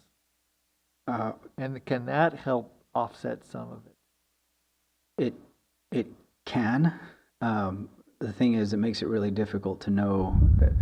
We can't assume everyone's going to be violating, so we wouldn't be able to project how much cost could be recovered through that. The violations also may take a long time to recover, but they can be very hefty fines. Last year we had very little violations issued, and now it's so our enforcement program needed some attention.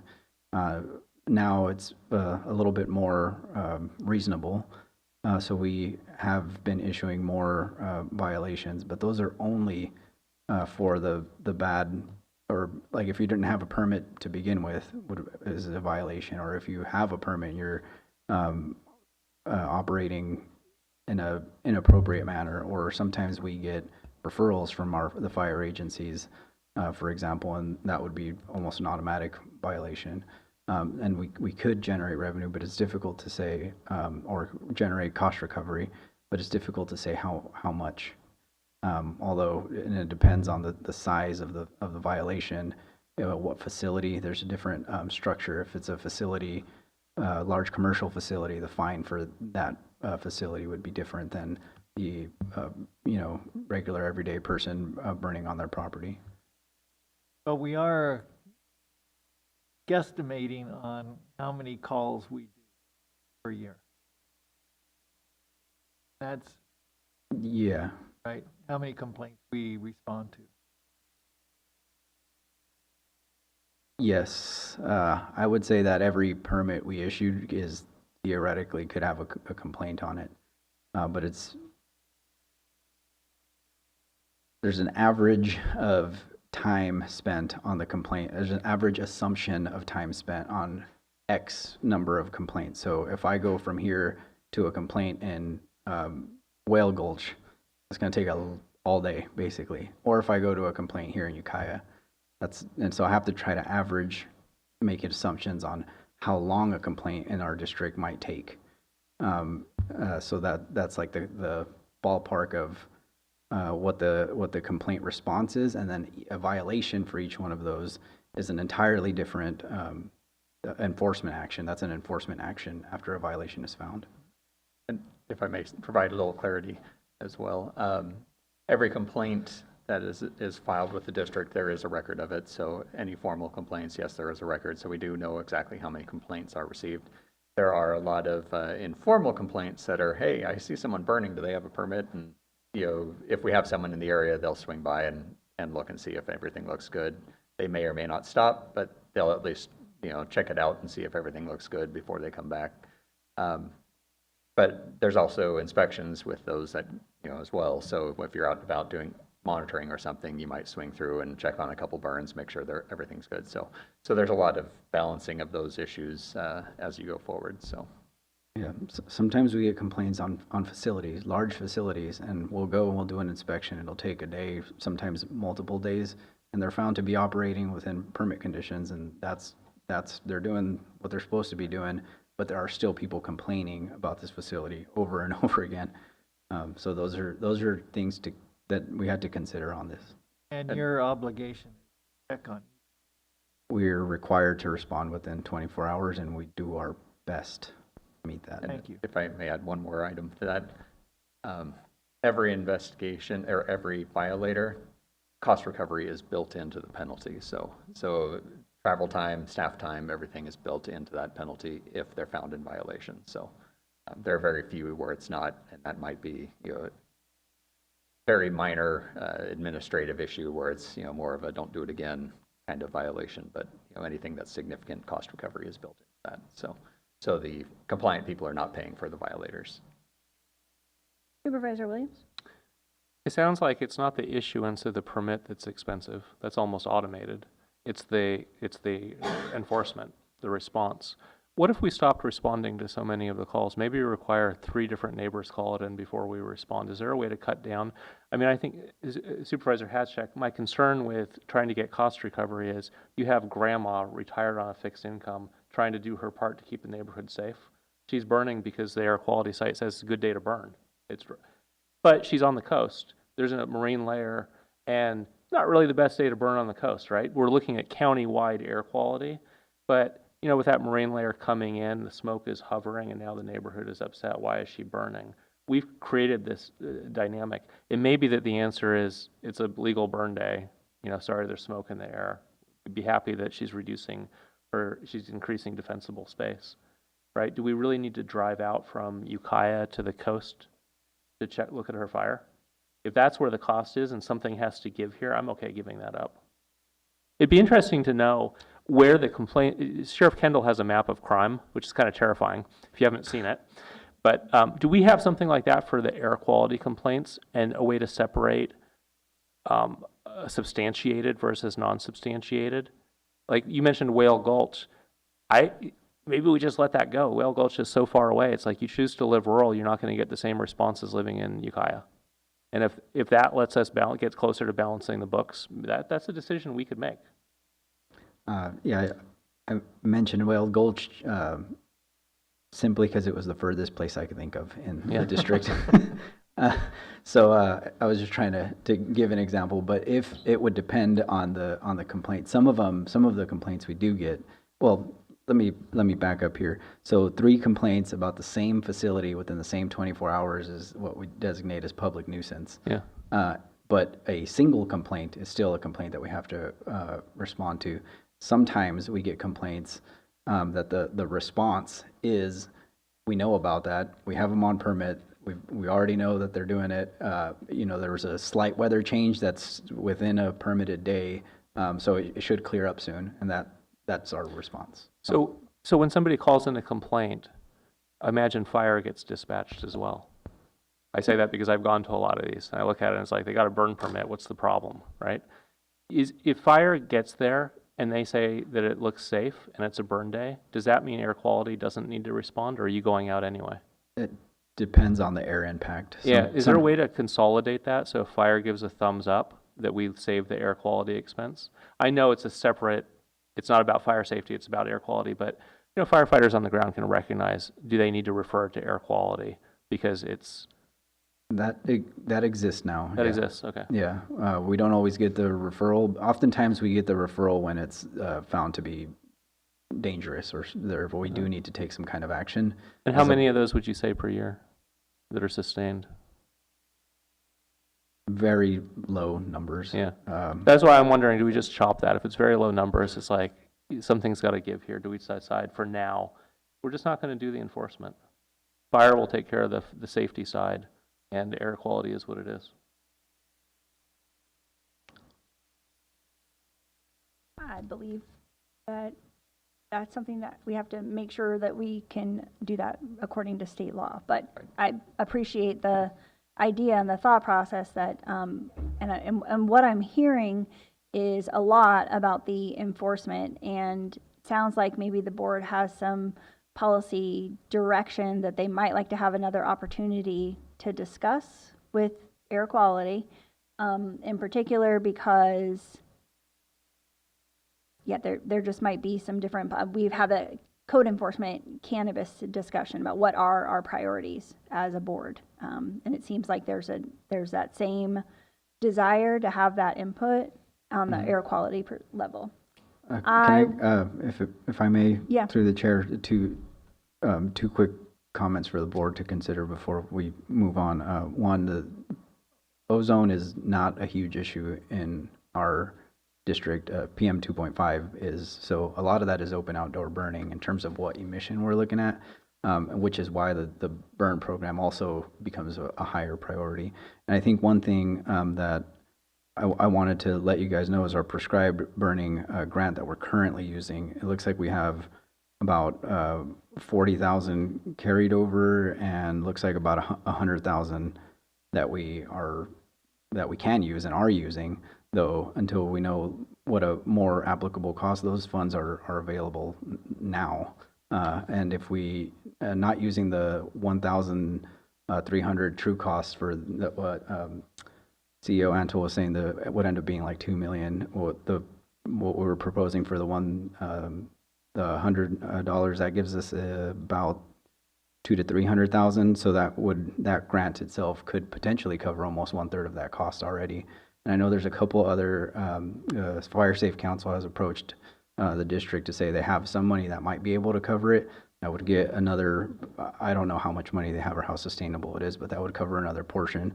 So that we could look for ways to cover a lot of that now, but it's difficult to plan for it until we don't have further discussion, which I'm open to do in a committee. Thank you. At this time, I would like to open up the public comment. We'll start with in the room. If you wish to comment on this item, if you could please come forward and state your name for the record. Then we'll move to Zoom. Currently have an individual named Torchbear and Adam Gaska with their hands raised. If you're on Zoom and wish to comment on this item, please use the raise hand platform or raise hand feature on the platform, or press *9 on your phone. Go ahead and come forward. Good morning. My name is Mike Heffron with CAL FIRE Mendocino Unit. And I'm here today to talk about CAL FIRE Mendocino Unit would not be in favor of the increase of the burn permit for a multitude of reasons. First of all, we want people to follow that process, and we feel if that price does go up exponentially, that people won't be following that process. As people do come in to get burn permits through the county and through CAL FIRE for the CAL FIRE permits, there's an excellent piece there that we could talk about education, having people be able to keep that burn pot or that burning material on their property safely and effectively so it doesn't go on other people's property. And we feel if people aren't getting the permits, that we'll use that piece of education. Additionally, we really want to, and we have in the past, built up this idea that outdoor burning, VMPs, and things in this county will be beneficial. CAL FIRE's, our mission is to provide safety to life and property, and it's going to be a team effort. We have a large county, and we need people to be able to cut and burn those areas around their houses to protect their houses from those mega fires. In the last 10 years, we have had major fires in this county. So we need that, continue that progress forward in that team effort into having people being able to protect their property, protect themselves, and be able to get them out of these areas that are wooded and things like that with the burning, things like that. We just feel that the price increase would really hurt the people that aren't in the same income level of other people. And once again, we want this to be a project that we can everyone in the county take part in. And once again, be able to burn that material and to not have affect people who are on a fixed income or things like that in nature. And that way, we all as a group, everyone in this county can be part of making us fire safe. So that the next time we have a major fire in this county, we're able to keep people safe, we're able to keep people evacuated, and fire departments were able to protect people's property. Thank you. Hey, And I I have a think question. Supervisor Williams has a Do you have, question. do you have for any you. idea on funding streams? Have you seen any other counties successful in getting state dollars to cover this? Obviously, air quality needs funds to survive. You know, I know some things have come up in the Firewise councils, things like that. I heard someone say chipping, you know, but that also has a monetary cost associated with it. You know, I don't have the numbers in front of me, but I would imagine, you know, you stacking and burning a pile is probably much more cheaper than a chipper. But I Well, the know chipper there- has the carbon footprint of hauling it there and the Correct. fuel to run it. and the actual machinery and people to run it. And then again, I mean, we talk about, you know, clearances around houses, you know, 4290, Public Resource Code 4290, that CAL FIRE goes and tells people like, hey, to best protect your house, you need to get rid of this material. Well, how are they going to get rid of that material? They said, this is what you need. So we need a cost-effective way for them to be able to get rid of that material.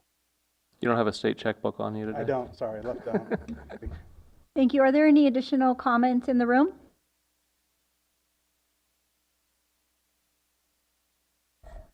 Dee Pallison, I'm in District 5, living in, outside of Ukiah. And I think that I had a whole different perspective on this coming into this meeting today, and then just listening today, kind of my opinion has flipped about the burn permits and going to $135. It feels like another instance of our county government where the good is paying for the bad. It's concerning to me in this fee schedule that there is no inclusion, even if you can't put a solid number on it, for violations. There's no fee schedule for violators. There's no penalty for not following the rules, which unfortunately seems to be common throughout our fee schedules.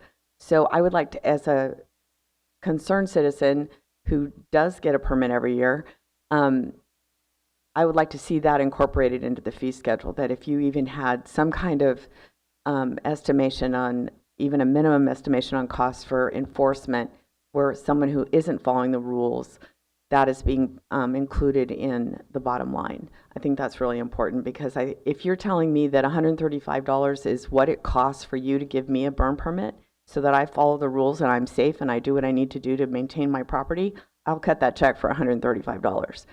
But if you're telling me that I'm paying $135 because all of my neighbors may cost you money because they're not getting burn permits and they're not doing what they're supposed to do, then I have a really hard time cutting that check for $135. So I agree 100% with the conversation about reducing the cost so more people do it and reducing dead fuels. I think that's really important. But I think that you need to incorporate the violators and what that can do to help the bottom line in running the department. Thank you, Supervisor Williams. Did you I have a think I question for the heard speaker? that we have cost recovery. Is it the actual cost of enforcement gets passed on to the violator? Yeah. So it's not on the fee schedule, but the actual, but the problem as I hear it is there's so many false alarms that we're responding to situations that don't sustain a finding, and we're not able to recoup. If I may, through the chair, yeah. So the permit program, we can't pay for the permit program using other facility permitting fees. I can't use a lumber fee for a grading facility fee to cover those costs. That's not allowed through the health and safety code. So through the $1,000 true cost, for example, yeah, that would be us responding to all of the false alarms, essentially. But the 100. Sorry, go ahead. The 135 would be the cost of just the true, what our staff time to issue the permit, not considering the enforcement afterwards. And then the once it between the fee, the issuing the permit, having somebody complain, and then subsequently us responding and finding no violation, that's covered by the burn program, which is covered by permit fees. If there is a violation found, that's an entire different enforcement action. And there is a cost. It could be up to $25,000 per violation per day, though that's not often what we end up charging. It would be based on the severity of the impacts. So, but if I call in a complaint, say Walla, you're going to send a resource down there to check and say, okay, nothing found, right? We're out that cost. Tomorrow I call it in again and you run down there.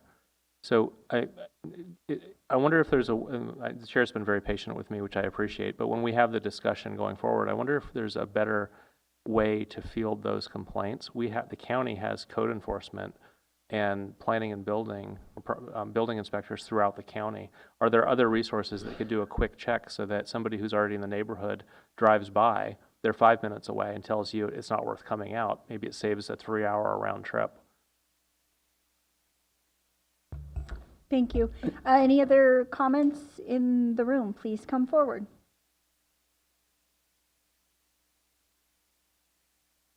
My name's Kerry Robinson, Chief Red Valley Fire.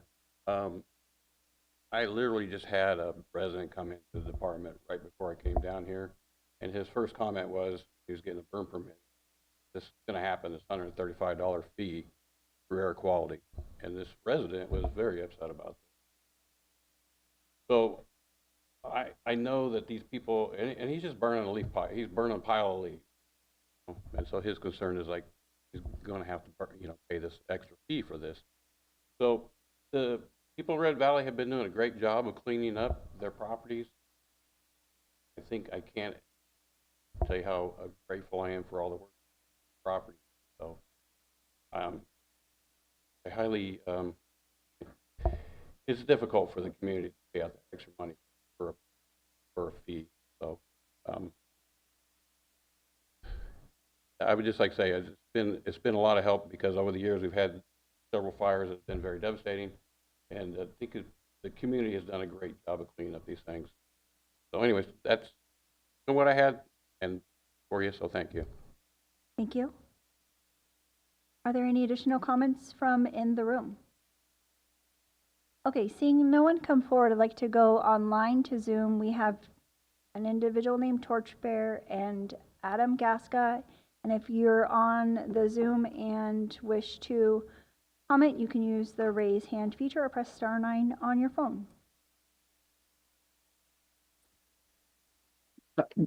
Good afternoon, board. Thank you for your time. I just want to say that I really do enjoy air quality. We are a nonprofit called Torchbearer that promotes prescribed fire, empowering the public throughout the state of California, not only in York County. And I oppose this increase. Some of the things that I think about is, what percentage of time, staff time, we are having to spend when us burn practitioners are submitting smoke management plans. And it's interesting that we assume that there'll be a call for violation, but we don't assume refiling or regaining cost from a violation. We just assume that response. So out of all the counties I work with air quality, this one seems to be the most unique, and I say that nicely, because like in the Sacramento Valley where I burn, very bad air quality. And I think we've done this to ourselves by not educating the public in what fire and smoke is going to do. And yes, we have an obligation for the Clean Air Act, but we have to weigh the risk versus gain. As a first responder, if I see a house that's done their defensible space, I'm more likely to send my resource in to protect it than somebody that's been hoarding those fuels because of the financial hardship of this cost.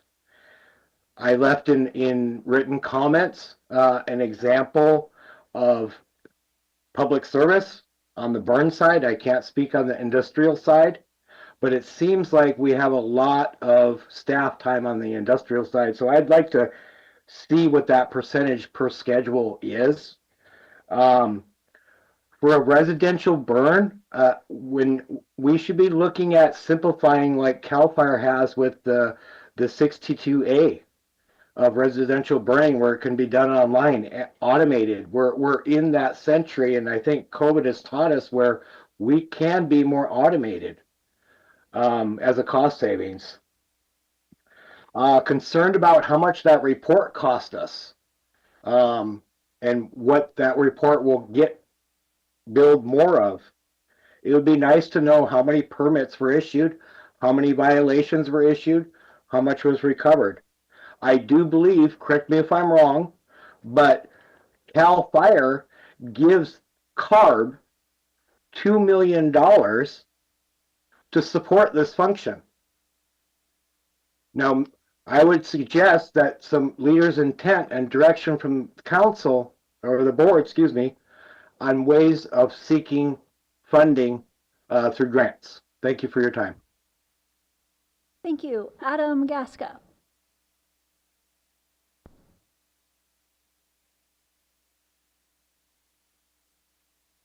All right, yeah.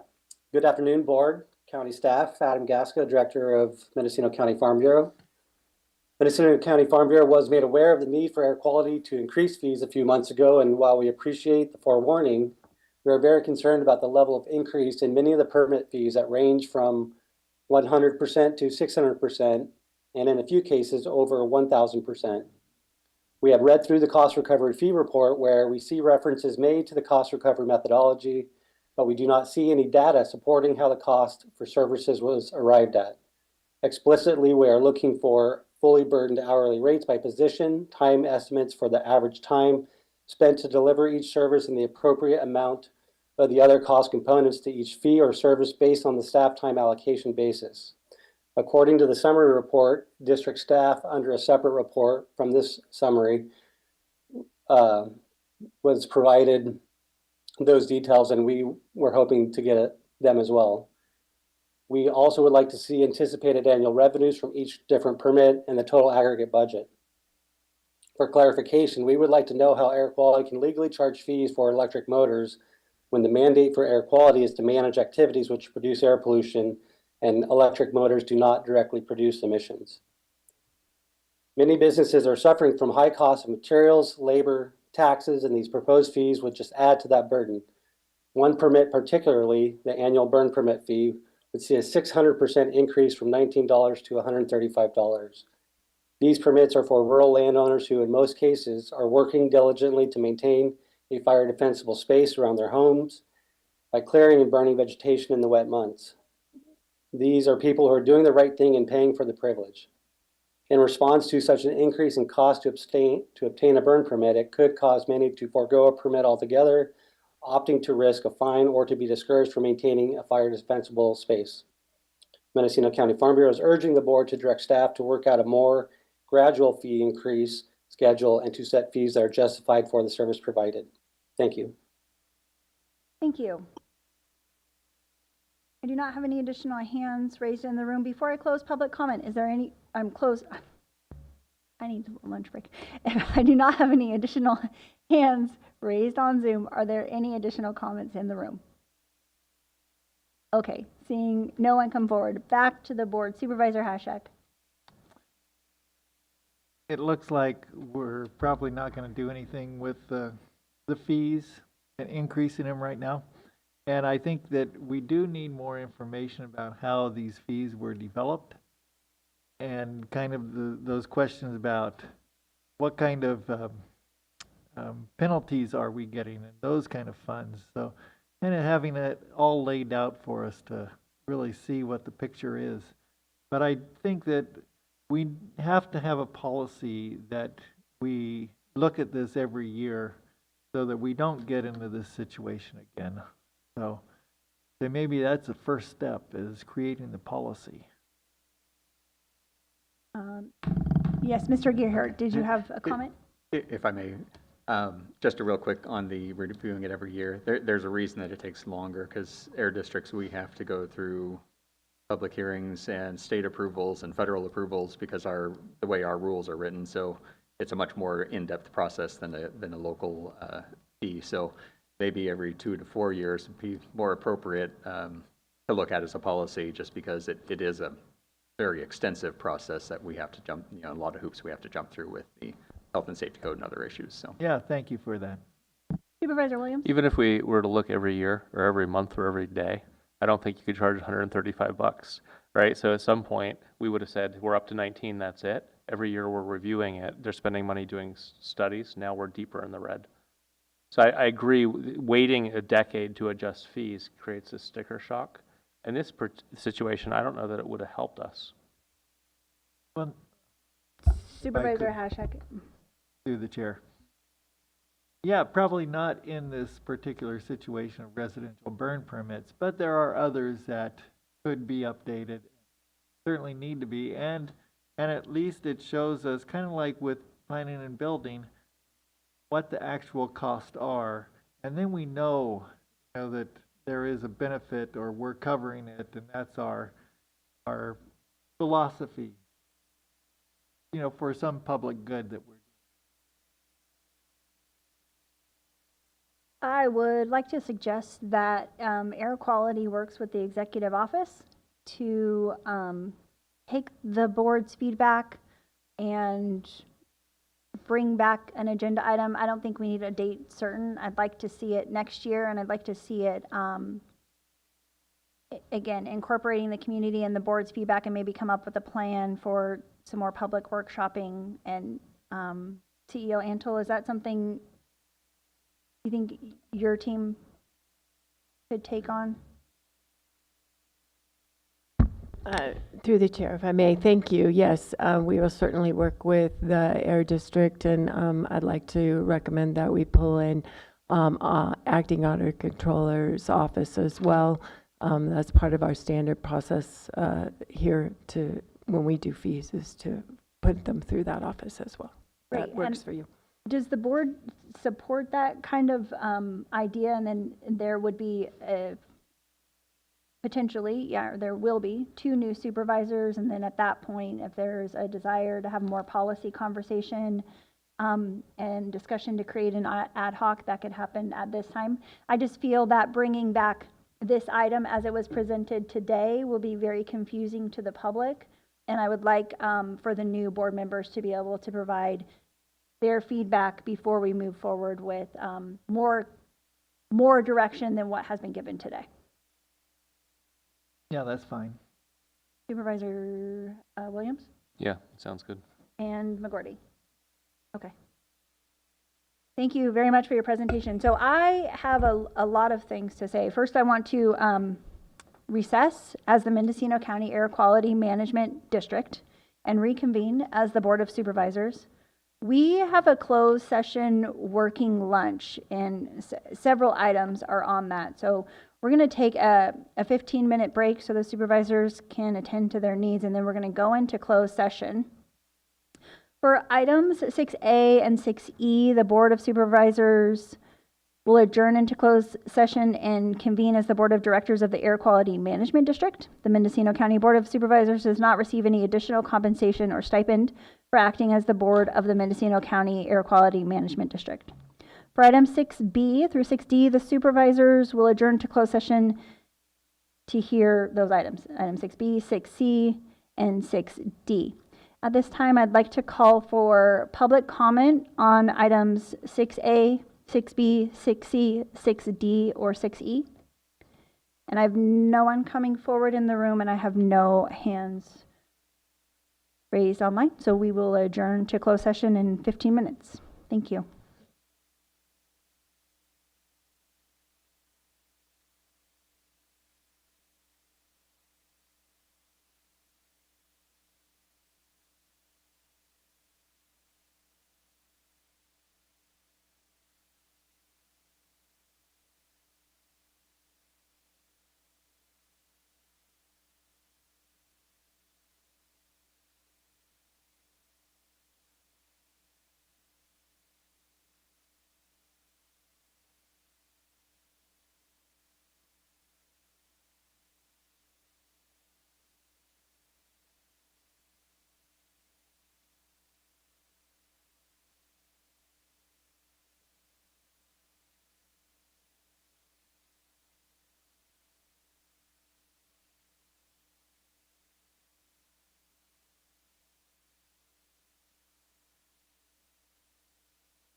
The board will reconvene no sooner than 1:30 p.m.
So the Board of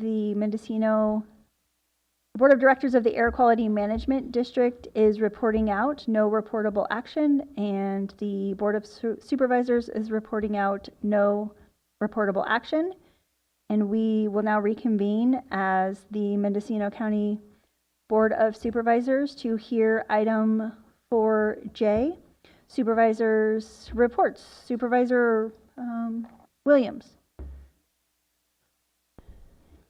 It's come to our attention that Caltrans is closing Highway 1 at the Jack Peters Bridge at night. And I imagine a lot of traffic will essentially be detoured onto county roads. I don't know that the county is getting reimbursed for it, and that detour turns into a dirt or gravel road without a center line. For people who don't drive that regularly, it's probably a risk, and I think we should at least note that we're aware this is happening, and hope that Caltrans can put together a more formal plan. Thank you. Supervisor McGordy. So as you heard a little bit this morning, the noise ordinance is continuing. It won't get done on my watch, so I'll be handing it off to the rest of the board. And we're trying to focus on amplified noise since that seems to be the biggest issue. And we're taking, I think, kind of a modular approach to the noise ordinance, saying that we'll try it and be sure that it's working before we start moving on to trying to regulate other things, because noise ordinances evidently are difficult to enforce. And we want to be sure that we've got a good system. We really appreciate everybody working on it. County Counsel Jared Schwass and the Sheriff's Office, and cooperation's been great. As you can see, it's something that bothers a lot of people. People really object to noise, although according to MO and at least one call I've had, not everyone's thrilled about another ordinance, so we'll see how it turns out. Tomorrow I'm going to go to the North Coast Regional Water Quality Control Board to have a discussion with them about a proposal that they have for regulating water quality coming from vineyards. Essentially, any water coming out of vineyards have to meet standards to avoid siltation and changes in riparian vegetation. And I have a lot of questions for them because we still don't have what's called a TMDL for the river, which is a practical limit that we have to meet. And we also have, coming from Lake Mendocino, they have what's called the jeopardy opinion that has a biological opinion, which means that Lake Mendocino is the biggest polluter of silt in the Russian River. So I'm kind of curious what they're planning on doing about that. I don't think that flat vineyards are a particularly big source of silt or other types of water pollution. So I'm real concerned right now for our agricultural enterprises here in Mendocino County, particularly in the interior, with water rights being sort of up in the air. Now that PG&E is going to decommission the Potter Valley project, all the water that has been allocated has been basically what's called abandoned water. That's going away, which means that new water rights have to be completely negotiated for anybody who's using surface water stored in Lake Mendocino. And we've had a couple of really bad down years where if you look around, you can see grapes hanging in some of the vineyards where people didn't sell anything. So we're in kind of a bad way at the moment, and we know our cannabis industry is not doing well either. So this really doesn't seem to be the time to be heaping more costs and regulations on the businesses that we have here in Mendocino County, and I'm glad the board seems to share my opinion that we want to be real careful what we're asking our constituents to do to stay financially viable. That's it. Thank you. Supervisor Hashek. All right, I went to the CalCog meeting of their Board of Supervisors. It was over in the basement of Caltrans in Sacramento. And one of the big items was, alternative fuels infrastructure and how to deal with that. Also, the gas tax transition, that because there's so many EVs on the road these days that the gas tax isn't losing like $1 billion a year. And so how to replace that. And it seems like that's a discussion every time. And legislature needs to really do something about it. And it was also a conversation at CSAC.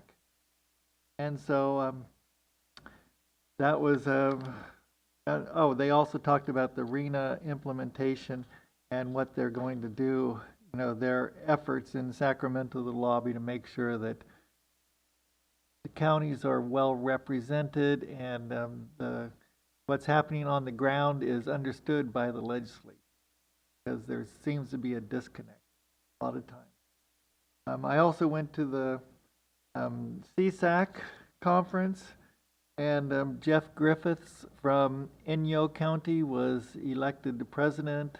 So he's a rural county, and he should understand what we're dealing with and be a good advocate for us. You know, some of the conference or the workshops I went to was administration of justice on human trafficking. There was talk about the climate bond, which was Prop 4, and the money that will be coming towards different projects for water, for healthy forest, all that. A lot of money out there coming in with that. County fairgrounds as climate resilience centers, and wildfire insurance, which is a problem for every one of our constituents, I think. What's going on there? There was also, with the government finance and administration policy committee, that we looked at the trends impacting county revenues, and that was given by HDL, which provides us with our information on revenue projections. And you know, they were talking about all those things that we're dealing with is inflation, home values, then consumer behavior as far as sales tax go. So it was interesting, and I asked them about how much into the future whether counties are projecting using this information.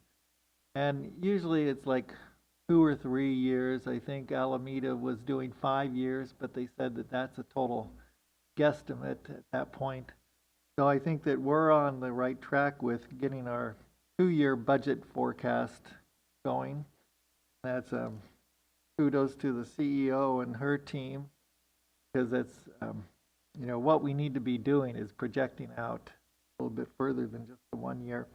There's an insurance crisis with the foster family agencies, and I guess a lot of their insurance rates are tenfold what they were last year. And so it's because of some legislation that's gone on, litigation, and so it's really going to hit everybody, especially, you know, foster family agencies. And then lastly, we talked about, there was a whole panel, and there was a representative of the Air Resource Board and the program manager for the Advanced Clean Fleets regulations. And the pushback from all the counties was, you know, you put in these goals and they're just totally unrealistic. And so to look at, you know, some of these counties that have snow plows at elevation, you know, they cannot convert to EVs. A lot of these, you know, big tractors or, you know, road equipment, that we just can't do it, especially for rural counties. It's not working. So I think the person, well, they certainly heard a lot of complaints about the whole program. We'll see what they do with it, because it certainly seems that it needs to be fixed. It's one of those things that Sacramento makes a rule and they think it's really good, and it turns out it doesn't really work on the ground. So that's my report. Thank you. And I will just say I have attended a few meetings in the last couple of weeks around substance misuse, and many of them are attended by providers in our community all the way across the county. So the Healthy Mendocino team had 17 providers of substance misuse services, treatment and inpatient treatment, outpatient treatment, and a lot of variety of ways that you can get help if you are struggling with substance misuse disorder Also, the SafeRx team had a very collaborative meeting where they were trying to help identify gaps and share resources. So I think that in our community, I think I will say in my lifetime, I don't ever recall as much mental health services and substance misuse services being available to our residents than we have right now. And I think that we have so many opportunities to educate the public on places where they can get help if they seek that. So I look forward to sharing more during our strategic planning workshop or our board workshop in January about where those resources are available. And I just encourage other board members to research and search out those opportunities within their districts. And if you need any ideas, I'm happy to help. Supervisor Hashak. Yeah, thank you. Sorry, I forgot one thing about the General Government Committee. I don't know if I'm on right now. Am I? Okay. Is that there was a lot of talk about the cannabis business facility license and micro business licenses, and there was a general feeling that we needed to do a survey and to get information from the cannabis industry to see really what was needed to that we could change at the county level and also advocate for at the state level. And so I think going forward, we're going to need put that on the plate of planning and building and get that information and then incorporate it, because at this point we have over 600 people in the licensed, and looks like they'll all get their annual license. And so we need to take care of that industry. Thank you. Okay, I'm not seeing any additional pins. There is no public in the room. In Ukiah, if you're public on Zoom and wish to comment on this item, please raise your hand. And I do not see any hands raised, so with that, we can adjourn the meeting. Thank you.